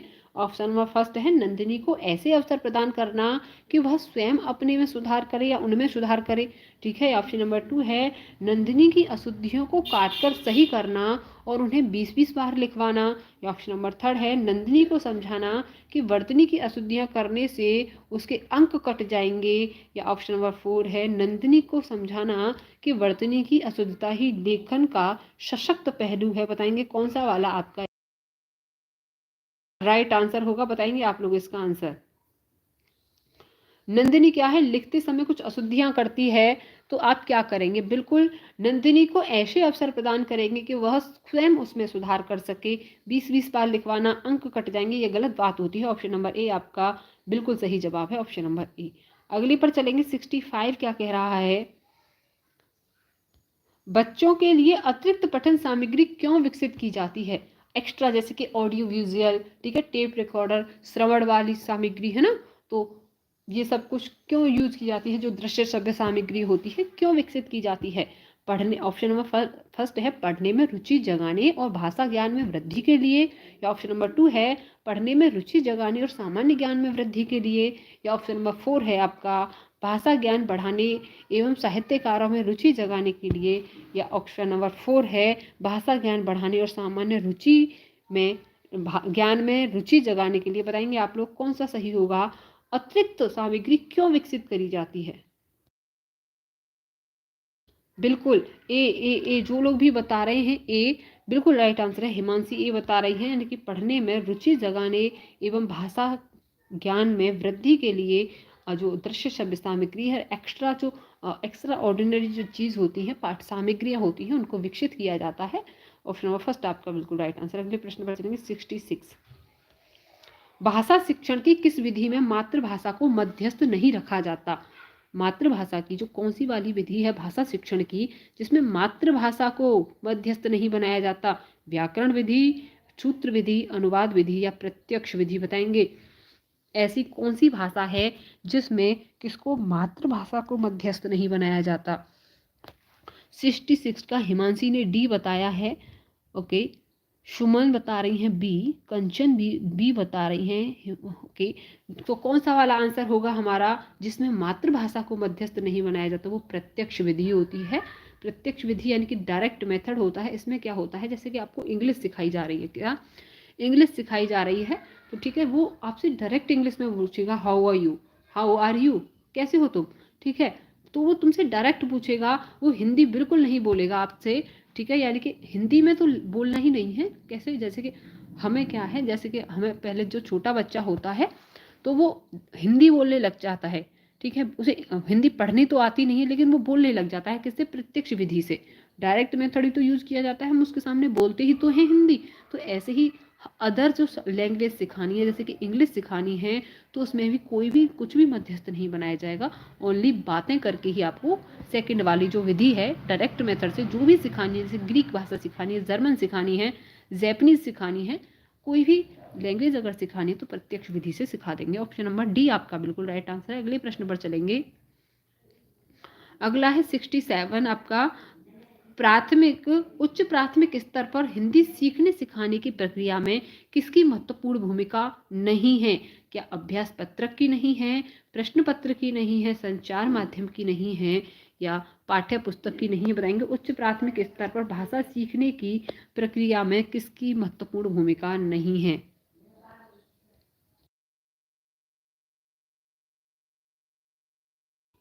बिल्कुल, भाषा सिखाई जा रही है, सीखना सिखाना हो रहा है, तो अभ्यास पत्रक की भी चाहिए, संचार के माध्यम भी होनी चाहिए, पाठ्य पुस्तक भी होनी चाहिए।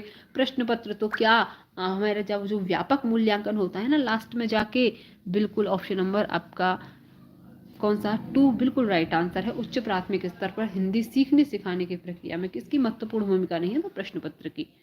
ये क्या है? तो आपका आकलन किया जाता है, ठीक है, लास्ट में, यानी कि जब आपका टेस्ट होता है कि आपने क्या सीखा, वो उसके लिए यूज होते हैं ये। अगला प्रश्न है 68।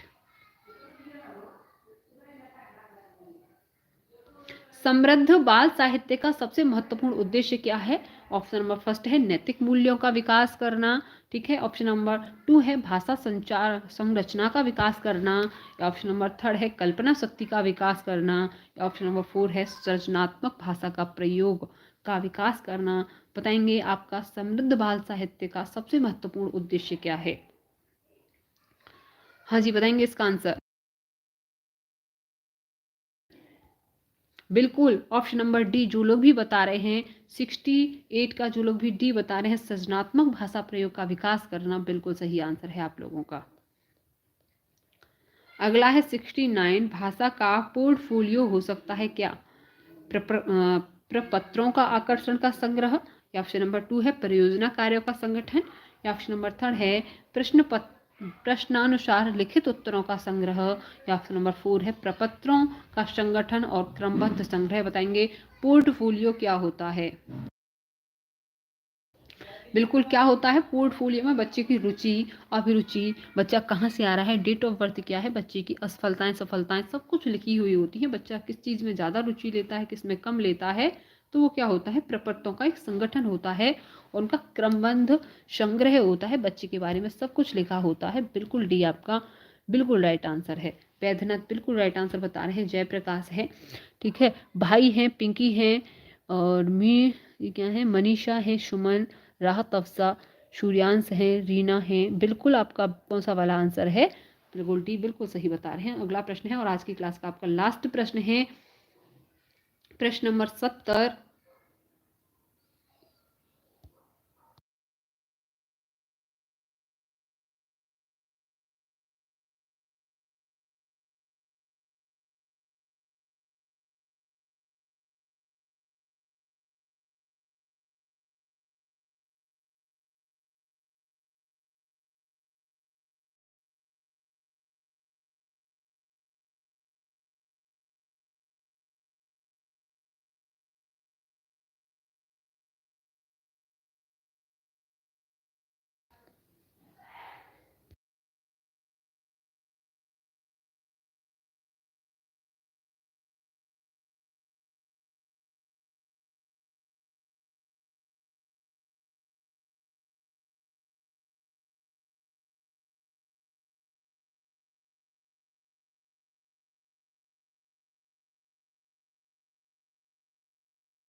हाँ जी, बताएंगे। आज की क्लास का लास्ट प्रश्न है आपका, राधिका 7वीं कक्षा में पढ़ती है, वह बच्चों के नाम संबंधी कुछ उदाहरण देती है, फिर संज्ञा के बारे में समझाती है, यह कौन सी विधि का यूज कर रही है। देखेंगे, राधिका 7वीं क्लास में पढ़ती है, किसमें, 7वीं क्लास में पढ़ती है, वो बच्चों की नाम संबंधी कुछ एग्जाम्पल देती है, फिर क्या है, संज्ञा के बारे में बताती है, वो कौन सी वाली विधि का यूज कर रही है, भाषा संसर्ग विधि का, निगमन विधि का, आगमन विधि का या सूत्र विधि का, बताएंगे आप लोग। बिल्कुल, कौन सा वाला, बैद्यनाथ बता रहे हैं सी, ठीक है, कि सोनाली मेहरा बता रही हैं आपका सी। वीडियो स्किप हो गया मैम, हाँ वीडियो रुक गई थी, हाँ जी बिल्कुल, कौन सा वाला होगा, सी, यानी कि कौन सी वाली विधि, यानी कि पहले कौन सी वाली विधि में एग्जाम्पल बता दिए जाते हैं आपके, आगमन विधि में कौन सी वाली विधि, एग्जाम्पल टू रूल चलती है आपकी, तो कौन सी वाली विधि चलती है, आगमन विधि चलती है। और रूल टू एग्जाम्पल कौन सी विधि चलती है आपकी, रूल टू एग्जाम्पल कौन सी विधि चलती है, निगमन विधि चलती है। तो क्या कर रही है वो, पहले क्या बता रही है, कुछ एग्जाम्पल दे रही है, देन उसके बाद संज्ञा बता रही है, तो ये कौन सी विधि यूज कर रही है आपकी, आगमन विधि। बिल्कुल, ऑप्शन नंबर सी आपका बिल्कुल राइट आंसर है। तो अब आप फीडबैक बताएंगे, आपके 70 में से कितने प्रश्न आपने सही किए हैं, आपने 70 में से कितने प्रश्न आपने सही किए हैं, आप फीडबैक बताएंगे मुझे अब, ठीक है। और आपकी कोई भी प्रॉब्लम हो तो आप पूछ सकते हैं। देखो, मैं वीडियो के बीच में जब आप पूछते हैं ना, तो मुझे कंफ्यूजन हो जाता है, मैं बता नहीं पाती हूँ, तो ना तो कॉन्सेंट्रेट आपका सवाल पर, ये क्वेश्चन पर ही रह पाता है, ना आपकी बात पर ही रह पाता है। तो अब आपकी कोई भी प्रॉब्लम हो, कोई भी समस्या हो, सीटेट से संबंधित, आपकी पढ़ाई से संबंधित, सिर्फ पढ़ाई से संबंधित, आप वो पूछ सकते हो मुझे, ठीक है जी। हाँ जी बिल्कुल, सी होगा आपका, ओके। कोई भी पढ़ाई से संबंधित कोई प्रॉब्लम हो तो आप पूछ सकते हैं उसको, है ना। क्योंकि कई सारे बच्चों के, जब मैं पढ़ा रही थी बीच में, कई सारे जब प्रश्न आ रहे थे कि कई सारी बच्चे अपनी अपनी प्रॉब्लम्स पूछ रहे थे, तो मैं पढ़ नहीं पाती हूँ। हाँ जी बिल्कुल, 51 बता रही हैं, कौन, कंचन बता रहे हैं 51, 70 में से, ठीक है, और मेहनत करनी पड़ेगी अभी आपको, पर 2 के लिए है। ये वाला प्रश्न तो बहुत आया है आज मैम, पेपर 2 के लिए है। आपको क्या लगता है उच्च प्राथमिक विद्यालय क्या होता है, क्या पेपर 2 का नहीं होता, सेकंड पेपर का होता है मेरे भाई, 6 to 8 वाला भी होता है उच्च प्राथमिक विद्यालय। दोनों के प्रश्न आपके कंबाइंड थे इसमें आज, ठीक है, 70 प्रश्न दोनों के कंबाइंड है, तो लगभग लगभग लगा सकते हो आप 35/35 का ही होगा, ठीक है। कोई बात नहीं, लेट आए थे तो आप, हाँ जी ठीक है। तो बिल्कुल एक बार और आपको रिमाइंड कर देती हूँ बात को, कि रात को 8 बजे आपके, रात को 8 बजे आज, ठीक है, आज रात को 8 बजे 120 प्रश्नों की मैराथन क्लास चलेगी, किसकी, आपकी सीडीपी की, और किसकी, ईवीएस की क्लास चलेगी। सब लोग टाइम पर आएंगे, कितने बजे, 8 PM पर रात को आज, ठीक है। ओके चलो, तो ठीक है, सबको राधे राधे, जय Shri Krishna, okay bye bye, सबको सबको बाय।